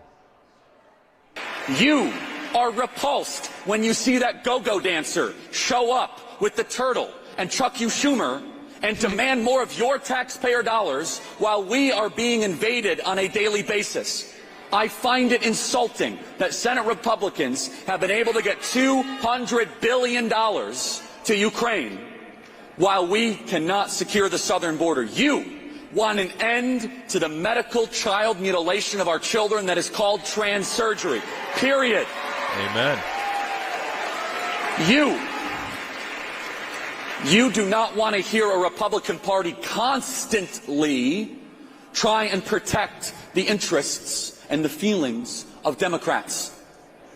You don't need Mitt Romney going on the Sunday shows saying, well, you know, I haven't seen evidence of impeachment.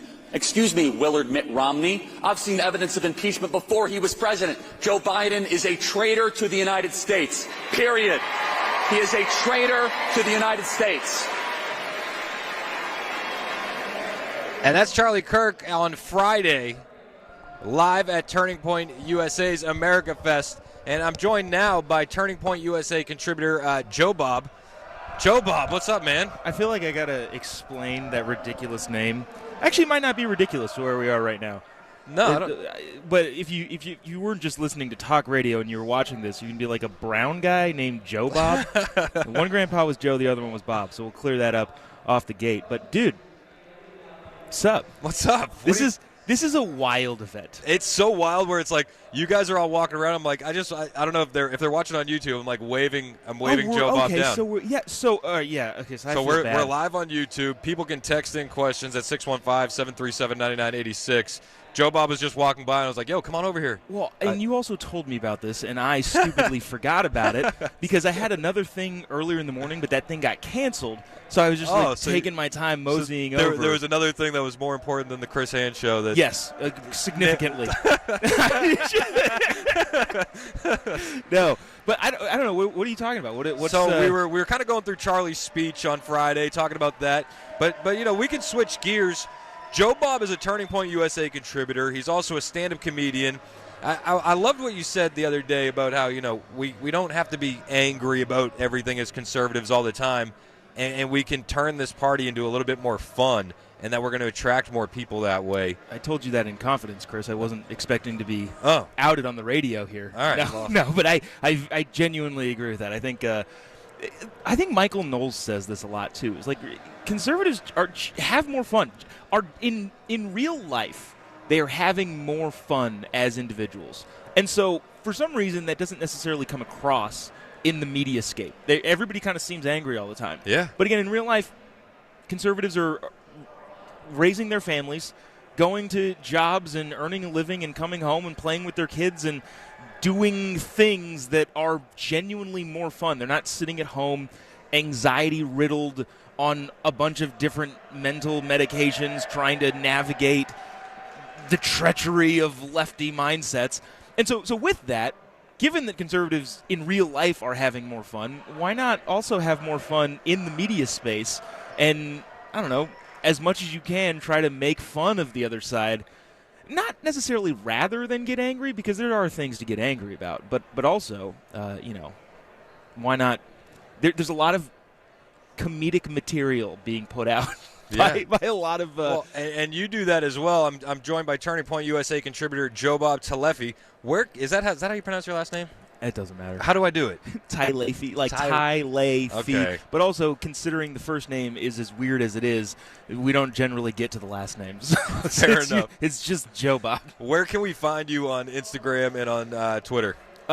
Just type in JOBOB. No E, interestingly enough, but just JOBOB pretty much on any of the social media platforms. And if it's a brown guy, that's definitely me. There are not many Joe Bobs out there. And if the profile picture has all of his teeth, then 100% me. So, all right, explain what you do with Turning Point USA and kind of like what your role is in this ecosystem. So, this is I am not good at answering this question because the answer is I don't know. I have been blessed with so many opportunities, and I'm super thankful for Charlie and the whole Turning Point team. But how I got wrapped up into it, your guess is as good as mine. Actually, well, briefly, so we're all familiar with Matt Walsh. Yeah. He's in Nashville. People like Matt. Yeah. Matt's a good dude. Matt was about an hour late to a speech one time at a Turning Point event. And because of that, Charlie was like, hey, can you go up on stage and kill 20 minutes? And that, out of necessity, got up on stage and just did stand-up for 20 minutes. And I think Charlie liked it and was like, let's take this guy on tour. And so now I go tour at all the Turning Point stops with Charlie and Candace and kind of do a couple minutes of stand-up effectively. That's what I look at it as, in front of Charlie. And I feel like Charlie makes funny jokes, and I've said this a lot. Charlie makes funny jokes, Candace makes funny jokes, but sometimes the audience is not necessarily in the right mindset to hear it because they're thinking politics. We are serious, and Charlie's a serious guy. Candace is a serious commentator, intellectual thinkers on various topics, and they'll make funny jokes, but the audience sometimes won't laugh at them because they're not in the headspace to do so. Yep. And so I get up there and make some funny jokes. That's how I'll describe them. Hopefully funny jokes.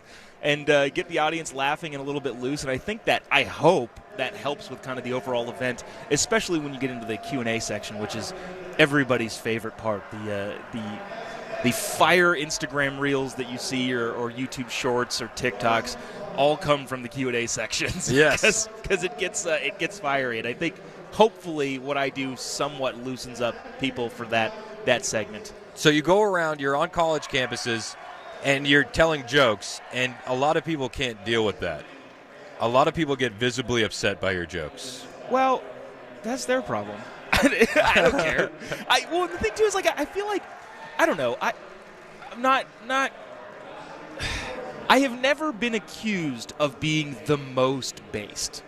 I'm very conservative in the way I live my life, but I'm not so far in terms of material that lefties, I would hope, can't appreciate it. Does that make sense? Yeah. So, I'm not going to intentionally say something specifically to anger somebody. So I know, with that being my goal, that if somebody is angered, that's their fault. I'm not.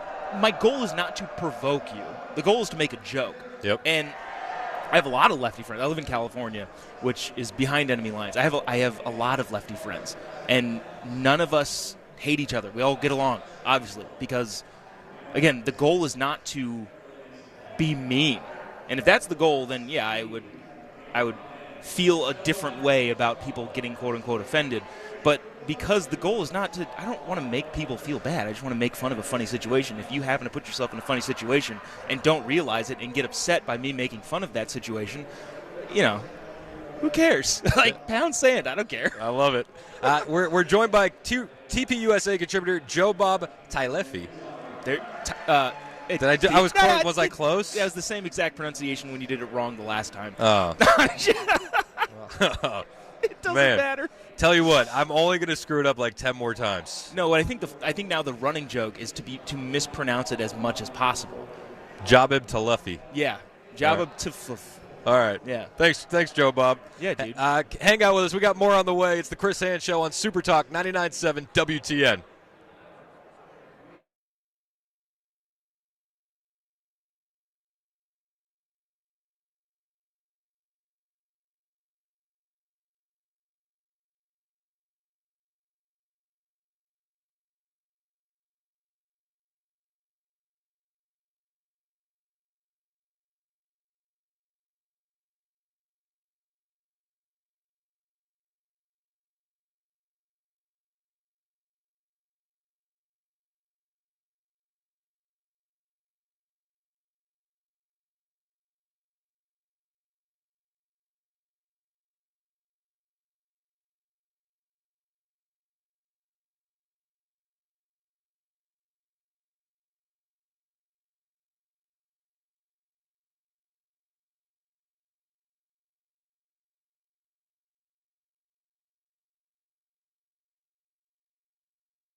11 o'clock on the dot. I'm Ken Weaver with your top stories. Got the full forecast in 2 minutes. Want to tell you about a traffic problem on Nolensville Road right before Burkett Road.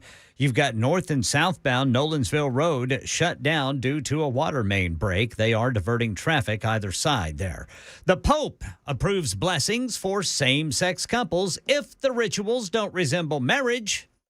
Seen as a big policy shift for Catholics, Francis has formally approved allowing priests to bless same-sex couples. A document explaining the radical change insists that people seeking God's love and mercy shouldn't be subject to, quote, an exhaustive moral analysis to receive it. Francis suggests such blessings could be offered under some circumstances if they don't confuse the rite with the sacrament of marriage. That is Tom Rivers reporting. Right now in Tennessee, regional nonprofit Blood Assurance says it is ready to take more gay and bisexual donors.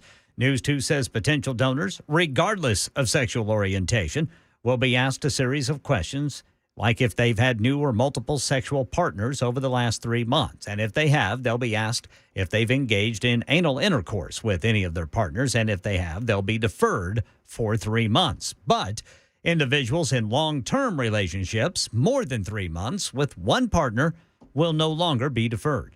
Abortion ban news and Flaherty reports. A woman in Kentucky was 8 weeks pregnant when she sued her state for the right to terminate her pregnancy. Her lawyers say she miscarried shortly after filing the class action lawsuit. Now the woman known only as Jane Doe has decided to drop her case. The ACLU and Planned Parenthood are encouraging other women to come forward to file similar challenges to the state's near-total abortion ban. Doe was the first person in Kentucky and only the second adult woman since Roe v. Wade in 1973 to ask a court to intervene on her behalf and allow her to terminate her pregnancy. That is in Kentucky. That's the latest news. Weather's next. I'm Ken Weaver, WTN News.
Super Talk 99.7 WTN. My name is Chris Hand. We are live at Turning Point USA's AmFest in Phoenix, Arizona.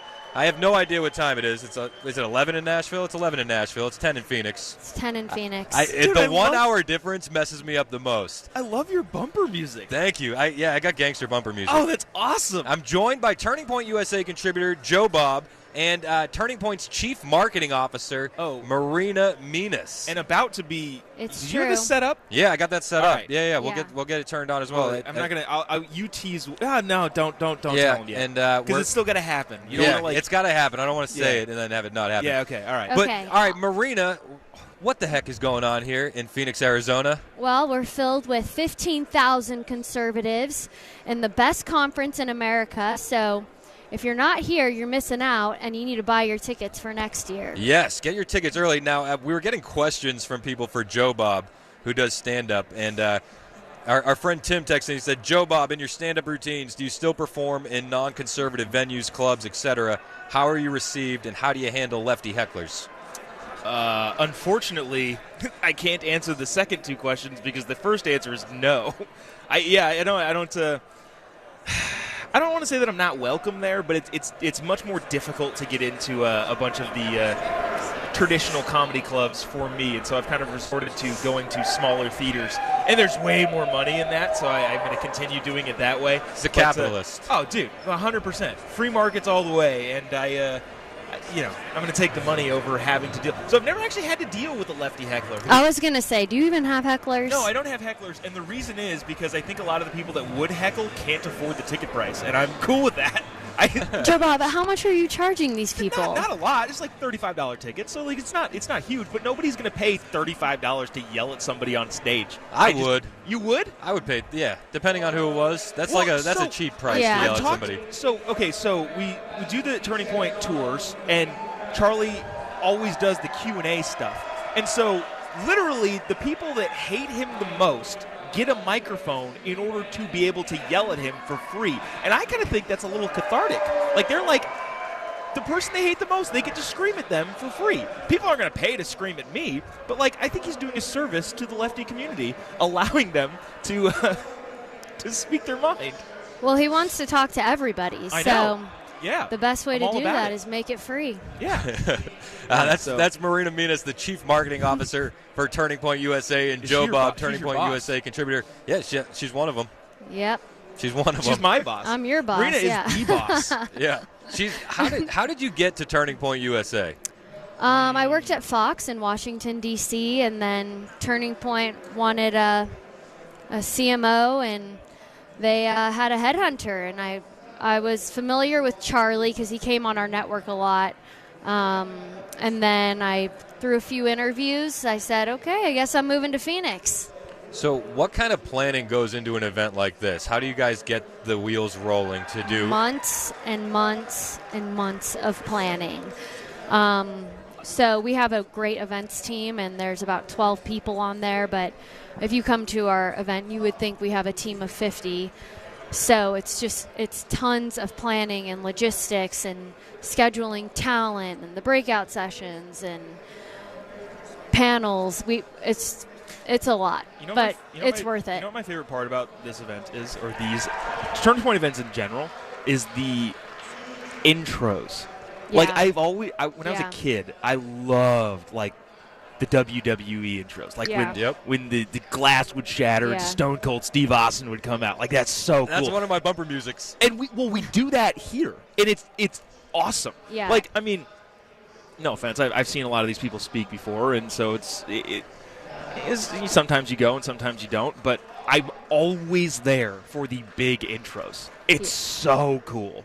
And that takes also like 4 months to build. Well, because I mean, like 10 days to render. not to get into the audio technical component of it, but how many LED panels do we have here? It has to be the most in the world, probably. I don't have that number, but it's a lot. Like, I had a friend out from DC yesterday, and he was like, I've never seen a conference like this in my life, and I go to conferences for a living. He's like, I've never seen something like this. That's like the special thing that Turning Point does. It's like it's making conservatism cool again. Yeah. Yes. And nobody else is doing that. Like, nobody else has this kind of energy at a conference. Like, I don't even want to call it a conference. That feels it's not really too stale. It's almost like a concert. Yeah. I mean, we had one the other night with Big and Rich. If somebody asked me, like, what are you doing this weekend? Like, the last thing that I would say is I'm going to a conference. Right. Like, no, I'm going to America It's Fest. an event, which is yeah. like the same, in my mind, the same thing as saying, like, oh, I'm going to Coachella. I was like, you gonna don't need say to that. say It's like, what I it think is. that's kind of like the It's vibe just, we go for. I'm going to Lollapalooza. I don't Yeah. know if there's any big... Bonnaroo. Okay. Yeah. Like, that's what it is. You know, I'm going to a music festival. It's not... I'm going to a conference. What's a conference in this context? It's not a conference. Yeah. This is a party. And I'm exhausted, but it's a party. I mean, how many hours of sleep is everybody getting? 4, 5? I think I've been averaging like 3 to 4 a night. We start early and we end late, and that goes on for about 4 days. But the week leading up to it too, you're just so many last minute planning that has to happen the week before. So you're just, Sarah and I always say, like, it's like 10 days straight of like no sleep. I think what's incredible about the Turning Point team in general too, and not to inflate the egos of these folks, is the day that this ends, which is tomorrow. It's onto the spring tour, and and then the day that ends, it's the summer festivals, YWLS. Yeah, all of the things. Yep. And then the second that's over, it's the fall tour, and then the second those are over, it's a never-ending cycle of like go. Yeah. And the reason that's possible is because there's an appetite for it. Like the appetite of the people for conversations that you wouldn't hear otherwise, or turning conservative cool, is not lacking in any way, shape, or form. And so, yeah, the events people here are Yeah, Charlie incredible. always says, like, organizations similar to us, but no one's really that similar to us. On what level? But Yeah, like, I okay, don't think so. other like educational / political conservative nonprofits, they all, you know, ramp down during the holidays. Charlie's like, nope, we're going to host the biggest event of the year. Well, that was the one thing Right. that he said during his speech, like, who else could get this many conservatives to Phoenix, Arizona, Maricopa County this A week close to before Christmas? Christmas. Are you kidding? Who does that? Us. Yeah, and it's crazy. And But it's great. I feel like we've built a reputation now where people expect it and they want to come back. And even like, look at all the conservative businesses. Like our exhibitors hall, there might be 100. I can't sponsors get in around all there. of it. It's too Yeah, big. it is so big. It's like a mini mall. Yeah. And they're selling everything from, you know, liberal tier water to health insurance Yeah. and everything in between. Did you have the liberal tier water? No, but I wanted it. It's salty. I Is it think. really? No, I don't know. Is that a real thing? Yeah, they gather the tears from lefties and then they bottle it because it's so plentiful. It's just flowing constantly all the time. But there is a real booth back there. Called Liberal Tears. Liberal Tears, I didn't Tears see water. that one. Yeah. I thought it was actually salty when Joe Bob said that. I thought. That Wait, he was you telling tried the truth. it? No, I didn't try it. No, it's probably just regular water. It's just funny branding. And I tried to make the joke if it's salty because tears are salty. Tears are salty, Yeah. Yeah. And I don't know because I don't cry, but tears are salty. You want to know something funny? That Yes. This is not really related to the event, but I think is interesting, especially in the modern context. I have a 4-month-old, and she's a girl, but she sometimes. Did you let her decide that, or are you I'm guys getting to sure? that. I'm getting to that. So I'm not the best at remembering to put the bow on, and sometimes at 4 months you don't necessarily know. You don't necessarily know based on the outfit, right? Because Yep. all onesies kind of look the same, and so people will come up and they'll, "Oh my gosh, your baby's so cute," and I'll say, "Oh, thank you," and they're like, "Is it a boy or a girl?" And then I'll say, "Well, we're not really letting. We're going to let them decide." Like, I'm joking, clearly, but the thing that gives me hope in America is the look of absolute disgust. And you're in California. Oh, I'm in California, and they hate it. Good. Which is again, I'm making a joke out of it because I don't know. You like to troll in real I life. like to troll in real life because why not? But the thing that gives me hope is that I've probably done this 4 or 5 times. No single person has been like, "Oh, that's so good of you. That's so great." They've all been like, "Ugh, That's nice. you horrible parent." Well, and this is California. And just to reset, we're live with Turning Point USA contributor Joe Bob and Chief Marketing Officer Marina Minas down here at AmFest in Phoenix, Arizona. And Joe, how old is your baby? 4 months. Yeah, so yeah, I mean, at that point, I've had 4 kids. People be like, Joe "Oh, Bob, is it-" I think your wife gave birth in July. That's not true. I would know. Are you sure? Positive. August 8th, 7th. Dang it. It was a borderline between the 7th and 8th, and then she actually came on the 7th. Anyways, no. This is difficult. So people who are not here, just to give you a visual, there are so many people on Media Row, and Charlie Kirk and Steve Bannon are about 20 yards away from us right now, and the people are chanting. And of they're course, lining up for a meet and greet with Steve Bannon. Oh, this is with Steve Bannon? I think this is his meet and greet. I assumed that this was a meet and greet with Chris Hand after we were done with the radio show. Is it not? I told him if I'm not getting paid for meet and greet, I'm not doing one. Yeah. That's what I told Marina. So, listeners, I don't know if you know this I'm about getting Chris paid Hand. for this. He's very particular. He likes. You have to have green M&Ms in the green room. Yes. Peanut. None of the regular M&Ms. The peanut M&Ms got to be green, and the temperature has to be 68.5 degrees. Chris Hand? Yes, with Chris Hand. He's a very He particular. also carries meatballs in his backpack. Oh my gosh, that wasn't me. There's a rumor that I was. So somebody found a meatball in their backpack after ActCon in July, and people like said that it was just a stranded just a meatball. single meatball in our social media person's backpack. I can buy that. It was definitely Chris Hand. It wasn't me, but I would have if I had known it would have gotten Yeah. this much legs out of the deal. Nobody who's this adamant about the denial is not guilty. He's sitting here. It wasn't my meatball. No, dude, it was your meatball. It was. I swear it wasn't. We're live at AmFest in Phoenix, Arizona. Joe Bob, TPUSA contributor, is with us, as well as Chief Marketing Officer Marina Minas. People are texting in TPA. TPA. TPA? Yeah, Turning Point Action. Oh, Turning Point gotcha. Action. The people like action. Really? They do. We get a lot of movement out of action. Dude, awesome. Yeah. You get so many texts. We get a lot of texts. People are fired up. 615-737-9986. If you have any questions for Marina or for Joe Bob, you can send them on in. What are you guys looking forward to today? What's on the agenda, and what are you getting hype about? Today we have Tucker Carlson, so we're all really excited for that. He's a great speaker, comes to our conferences a lot. I used to work with him. Nicest man ever. He's so nice. So I think everyone's looking forward to Tucker tonight. And then first time ever, I think we're having Rob Schneider, the comedian. Rob Schneider's such a nice guy, too. I really want to talk to Rob Schneider because I want to ask him. How he became funny? No. So you could take a tip? No. All right. Roasted. I want to ask him. Okay. That was good. All right. I want to ask Rob Schneider if he is concerned at all about his own legal, situation. As it appears that the Justice Department and law enforcement around the country is going after the cast of Home Alone 2. We've seen Macaulay Culkin arrested. We've seen a mugshot of Donald Trump. Is Rob Schneider next? And I would like to get his take on that. If he's scared at all. If he's worried that he might be in the can for being in that movie. That was not a funny bit. So you need to actually consult funnier Rob in the Schneider internet. on Yeah, how to I be know. funny. Okay. Yeah. All right. This is why I haven't come to your comedy show. This is No, we're not doing a great job on the doesn't get comedy booked at promotion here. clubs. I asked Chris, like, hey, when we do a Nashville show, do you want some tickets to give away? And I think his answer after this is going to be, no, we're good. We could try to give them away if you want. I don't think people would want them. All right, it's 10:18. We're going to hit the break a minute early and see what we can get coming up next on Super Talk 99.7 WTN.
Hey, it's Chris Hand from my friends at USS United Structural Systems. They have been in Middle Tennessee doing their thing since 1994, and they have 25,000 satisfied customers that will vouch for them. Well, what do these guys do? Crawl space encapsulation, basement wall realignment. They'll fix your sinkholes. They'll fix your foundation. Anything that's going on with your house, these guys can talk to you about it, whether it's structural repair, concrete lifting, basement, and crawl space waterproofing. You need to talk to the guys at USS. Now, it's one of those industries, and they told me themselves, you don't know you need USS until you know you need USS. So look around your house. Are you seeing cracks in your foundation? Have you noticed water in your crawl space, wet basement walls, maybe cracks in your basement floors? Well, that's your house trying to tell you something. And the guys at United Structural System, they'll be able to diagnose exactly what's going on. So if you have any of those issues, if you haven't been down your crawl space in a while, I suggest you poke your head down there and see if you have any of those issues. Give USS a call today, 615-488-7855, 615-488-7855, or online, USSTN.com. Presidential motorcade DUI. The Pope makes an announcement about same-sex couples, and a water main break has Nolensville Road closed in both directions there at Burkett Road. Northbound is being diverted to Burkett Road, while southbound is detoured to Pettis Road. These stories and more coming up at 11:30 on Super Talk 99.7 WTN. Super Talk 99.7 WTN. Thanks, Ken Weaver. Yeah, Marina, when the producer says in your ear that you're live. Well, I didn't hear him say that. I thought he said something else. No, he said you're hot. Oh, did I say anything bad? No, I don't think so. All right, we are live at AmFest, Turning Point USA's premier event, and Joe Bob was with us for a little bit. He's going to be late to his next panel. Go to room 122, Joe Bob. What are you done? I'm done at 11. Come back. All right. Okay, room well, thanks for joining us. 122 before I. So we are write you up. broadcasting live as we shoo Joe Bob away, so he's not late. Just let the people know that wasn't my fault that Joe Bob's late. Yeah, I'll let them know. Joined by Marina Minas, who is our chief marketing officer for Turning Point USA, and like directly across from us, we see Steve Bannon signing books and shirts in a line around the corner from here. Look, I'll do this for the people on YouTube. There's Steve over there just signing stuff for people. It's a fun time. This is a wild event. This is your first America Fest. This is my first America Fest, but my third Turning Point event. I've done Young Women's Leadership.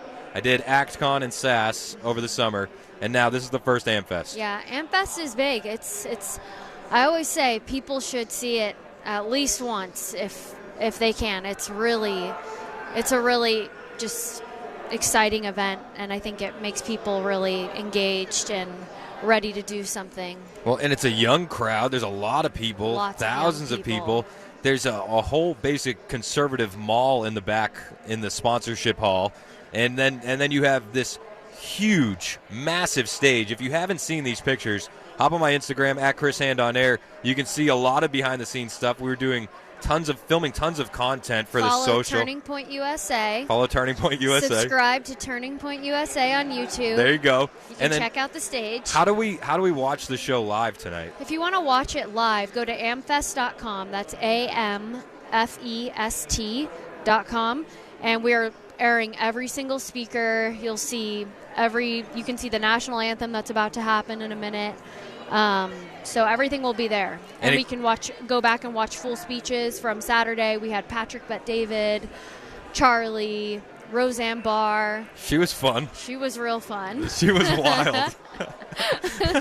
I don't know. It was kind of what we all expected. I think it was what we expected. Yep. But she was good. People liked her. I love it. I love the one clip that's going viral is her going, fight, fight, fight. I can't wait for a liberal outlet to go, Turning Point USA encourages violence at AmFest. You know they will. Yes, of course they will. They will spin everything. So you can watch it all at amfest.com, and then you can go back and watch the other speeches as well. What time does it all kick off today? Everything kicks off today around 11. It should be 11 a.m. So it's going to be in the next 30 minutes. So noon in Nashville. Amfest.com. Yep, amfest.com. And then it goes all night. It goes all night tonight till about 7:30, depending on if we're running on time with the schedule. Do you ever run on time with the schedule? Well, no. We usually run late because people like to talk long. So Yeah, we'll probably go till 7:30 or 8 tonight. Okay, And then we got a few hours in the morning tomorrow. Our contributor, Yeonmi Park, is speaking. Yes. Her story is incredible. If you haven't heard her speak, Yeah, Yeonmi, it's a moving story. she defected from North Korea.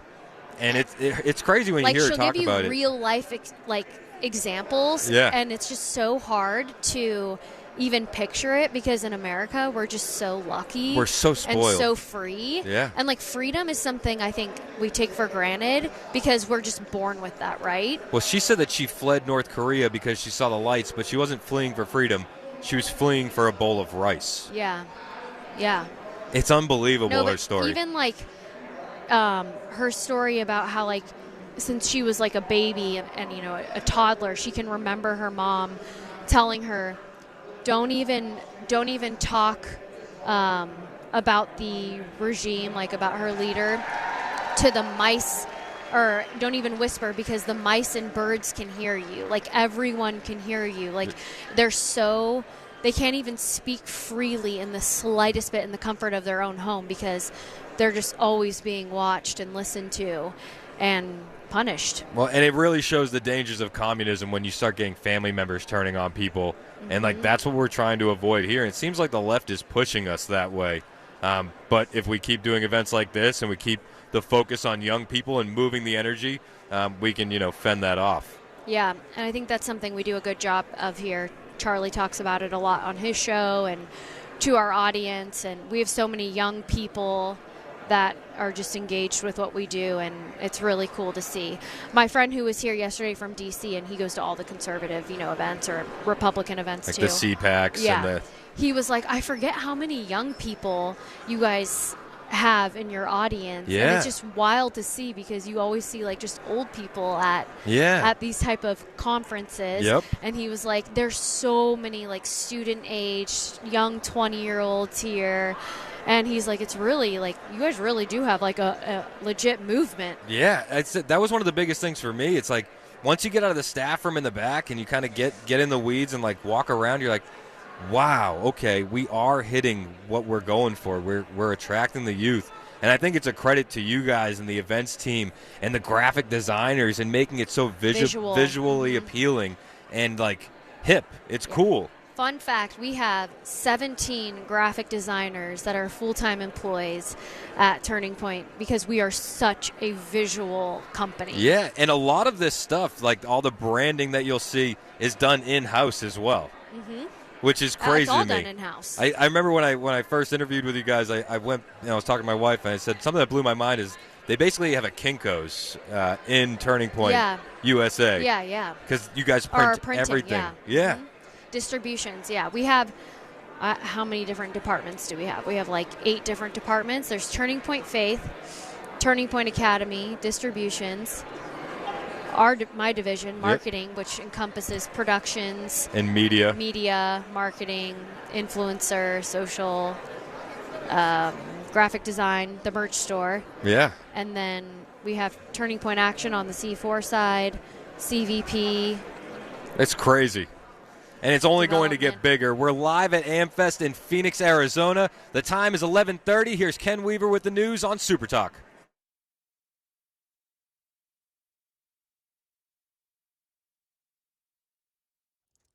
I'm Ken Weaver with your top stories. A water main break has Nolensville Road closed in both directions at Burkett Road. Northbound traffic being diverted to Burkett Road, while southbound Nolensville Road being detoured at Pettis Road. This water main break's going to take several hours to fix. Fox News reports the man driving the vehicle that hit part of President Biden's motorcade in Delaware last night is being charged with DUI. Pope Francis has formally approved allowing priests to bless same-sex couples, but not marriage. Meanwhile, in New Jersey, where storms are causing floods and power outages, people are not happy. Really frustrated. We just came from an overnight shift and we're ready to go home now. I'm tired. It's ridiculous. It's flooded over there. It's flooded over here. There's nowhere to go right now at this point. I'm just trying to hurry up and get home. Now, more than 130,000 customers losing power from New Jersey to Connecticut and Rhode Island. That's the latest news. Weather is next. I'm Ken Weaver, WTN News. Hi, I'm Paul Winkler. What's one of the biggest mistakes that I find that investors make? Well, it's typically buying based on past performance.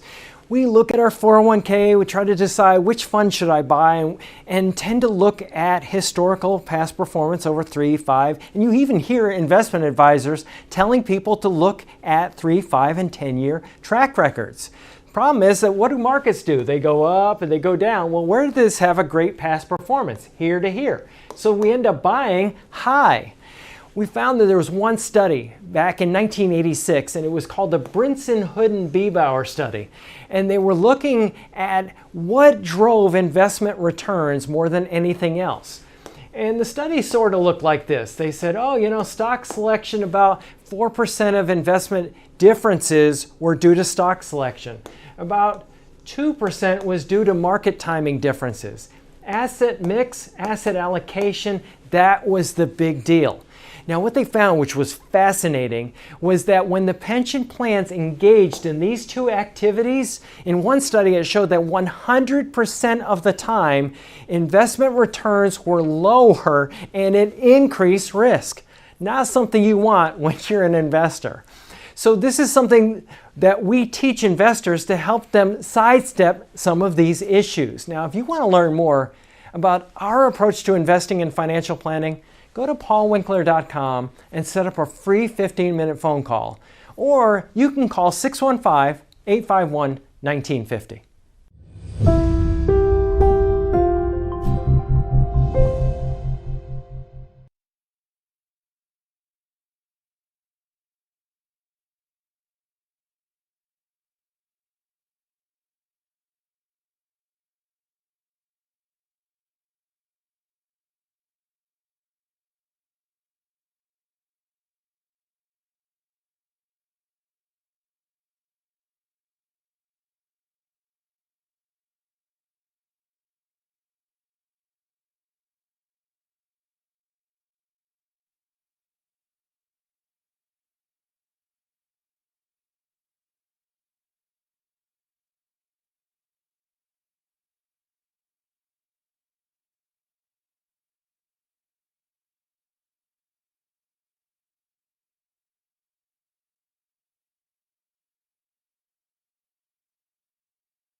Hey, it's Chris Sand from my friend Jan Whitfield and Dental Plans with Jan. Listen, if you want to make your employees feel valued or appreciated and you own a small business, a small way to say thank you to your employees is a dental and vision plan. And it's a great way to retain those employees who could be interviewing with other companies that you don't want to lose. Listen, this could really be the difference maker, and these dental and vision plans are easy, they're affordable, and they're reputable dental plans. They're some of the most popular in Middle Tennessee. So it's a win-win for you, the employer, and your employees. Your employees will be eligible for full benefits the day they enroll. There's no enrollment fee, and it's super affordable. Only around like $27 to $39 per month, depending on what benefits you're looking for and how many employees are enrolled in the plan. You can add your spouse, you can add dependents, and if the group is more than 10 people, and orthodontics are available. My daughter has been pricing out braces, and trust me, wild. If you can't do it with dental plans, you're going to be paying out of pocket. It is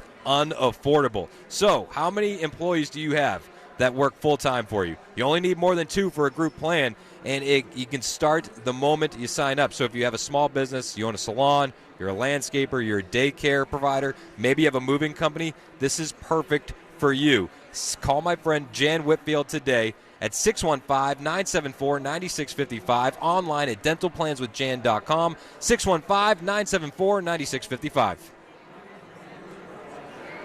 Orthodontics, such a scam.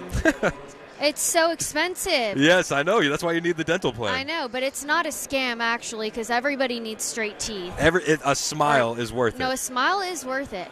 But I mean, like, I think my parents paid $20,000 out of pocket for all my dental work. Yikes. Yeah. You know we're live now on the air. Oh. That's, again. That's the chief marketing officer for Turning Point USA, who's just leaning in on the fact that you need dental. Well, so call our friend. Call Jan Whitfield. I would call Jan Whitfield. Thank you. She'd save my parents some money, maybe. There you go. Get your dental plans with Jan Whitfield. It's Super Talk 99.7 WTN. My name is Chris Hand. We are live at AmFest in Phoenix, Arizona. This has been a wild couple of days, and we got a wild couple more days to come. Joined by Chief Marketing Officer Marina Minas, who formerly of Fox News. Mm-hmm. Now you're with Turning Point. Mm-hmm. What has been the biggest challenge getting this event off the ground, and what has been your biggest success? The biggest challenge is coordinating with all the different departments and logistics. So, like sponsorship. Okay. There's so many sponsors this year, and we have a small sponsor team. It's 2 people, right? It's 2 people. It's like if you go to me and a couple other employees were talking about this. You look at the PR team who are organizing media hits for all of the different speakers and all of the different contributors. It's 3 people. You look at the sponsorship team who have organized a hall full of vendors. It's like 85 vendors, 2 people. Mm-hmm. And you would think that it would be a team of like 30 people doing this. I mean, I wish we did have a team of 30 people doing it.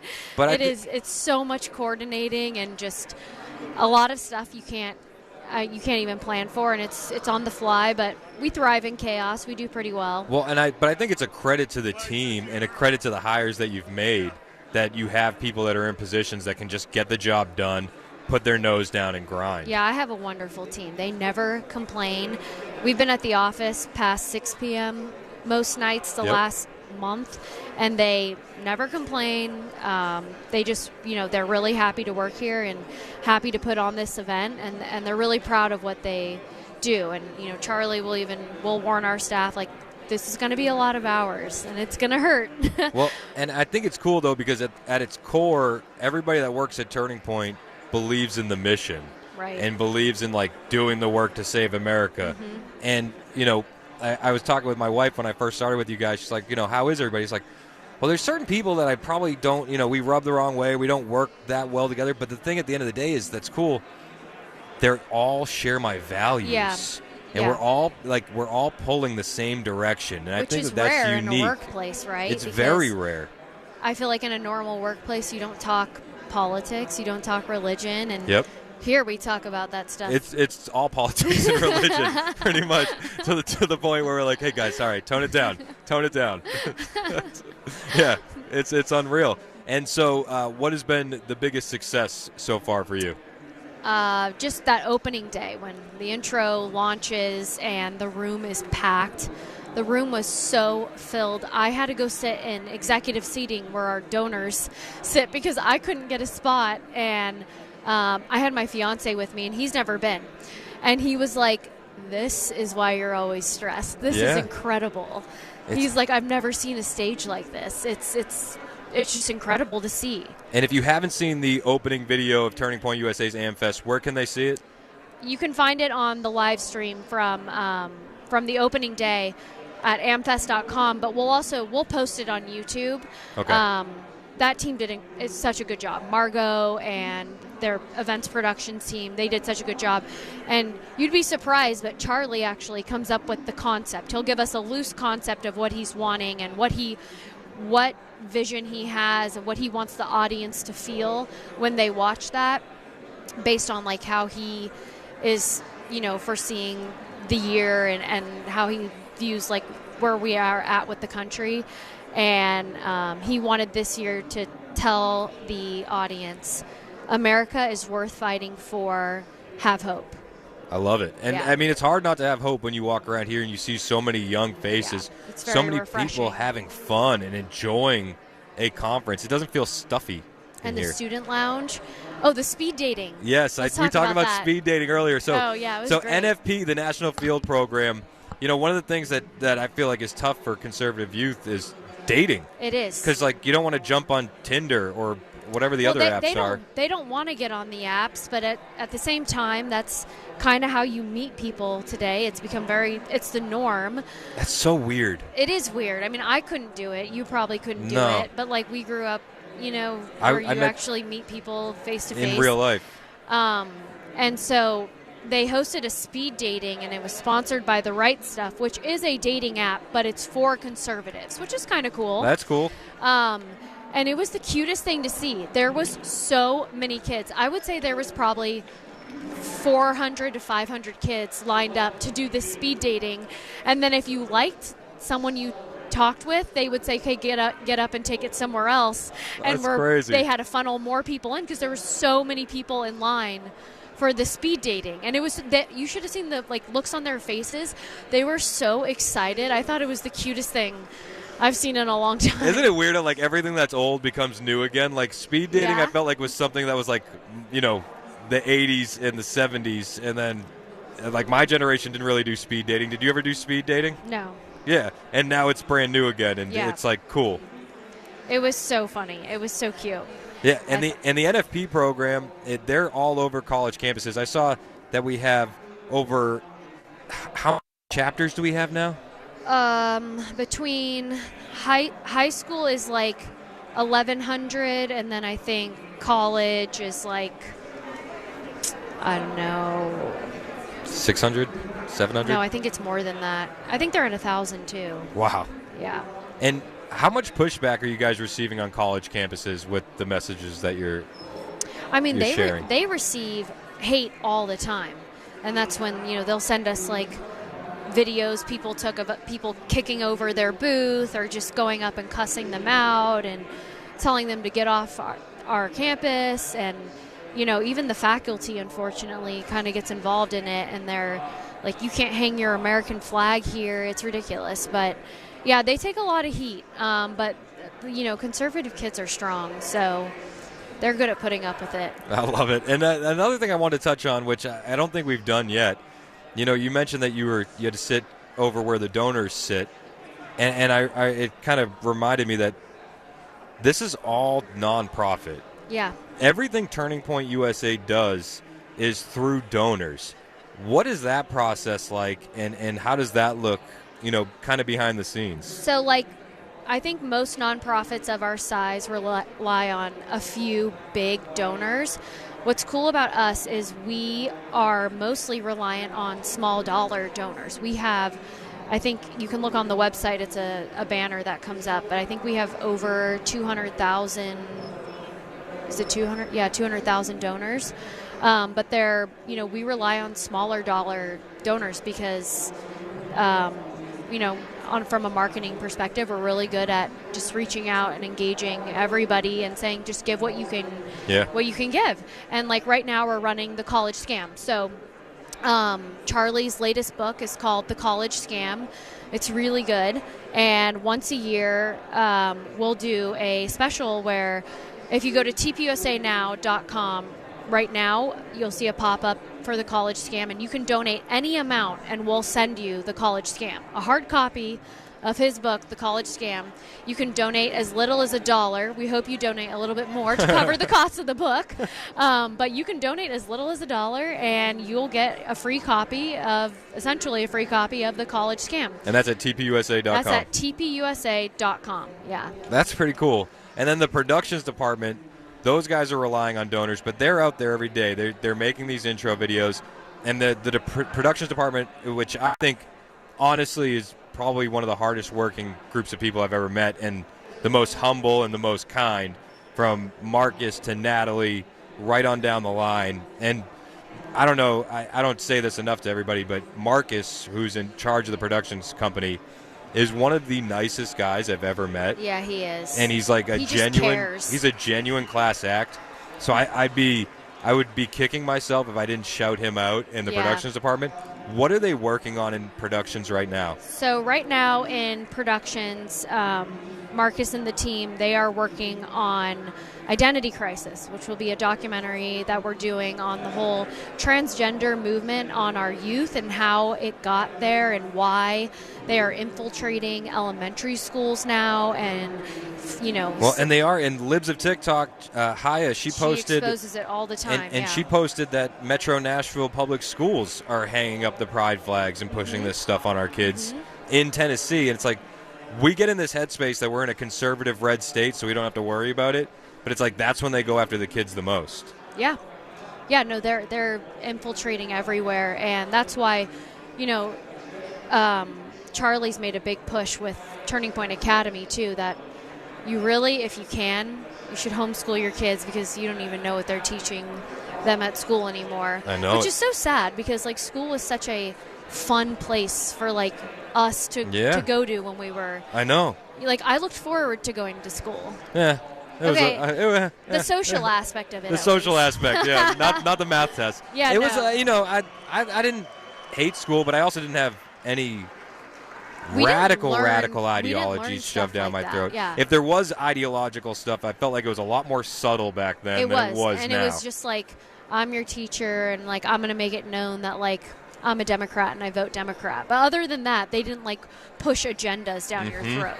But that's what they're doing now. So Gender Identity Crisis is coming out. Do you guys have a release date on that? We don't have a release date. We just wrapped filming. They filmed all over the country for the past 2 months, and we're probably going to release it in spring. Okay, cool. Marcus will be heads down in the edit bay I love it. the whole month of January. And then we have A Letter to the American Church through Turning Point Faith as a documentary based on the novel by Eric Metaxas. Okay. So it's called Letter to the American Church, and it compares Nazi Germany and what the church went through then to now and how there's so many similarities. And I have watched the rough version of the documentary. It's almost done, and it's pretty good. Yeah, it's really good. Charlie's in it, John Amanchukwu, Eric Metaxas, it's his book, James Lindsay. Who else is in it? We got a lot of people in that documentary, but it's pretty good. John Amachuku's been on the show before. He's awesome. So solid. Yeah, I feel like he's he's one of the awesome. best contributor pickups that you guys have had. His videos at school board meetings, He's fearless. so good. Well, he'll go into a school board and he'll read the books that are in the school's library, and they'll shut him down for being vulgar. And it's like, But this is he's in like- your library he's for like, third "You're graders. you're shutting me down in a room full of adults, but I got this from your library where 7-year-olds are reading this." It's the craziest Yeah, thing. and then they have nothing to say. They're like, can you please leave?" Yeah, and he's just fierce. Yeah. I love he's Rev Wu. awesome. He's going to be huge. The whole Turning Point Faith department is really coming together. Yeah, And it is. really that's a movement to be reckoned with. I think we're in 2,500 churches now. Wow. That's wild. Well, you guys had my pastor at a breakout panel, Alan Jackson really? from World Outreach Oh, Church. yeah. I've heard his name a lot. Yeah, he's awesome. Well, last night they hosted Strong Church, which is a faith event, and it was just as packed as our night with the country concerts. I love that. I Yeah. love it. There's a revival happening. Well, this is Marina Minas with us, who's the Chief Marketing Officer for Turning Point USA. Thank you for joining us on the Chris Hand Show today. It was a- we it was a really blast. appreciate you guys, and thank you for letting me broadcast out here. We got more on the way. We're going to talk to Matt Murphy, who's up next. Hang out with us. It's Super Talk 99.7 WTN.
Super Talk 99.7 WTN. It's Chris Hand live from AmFest in Phoenix, Arizona.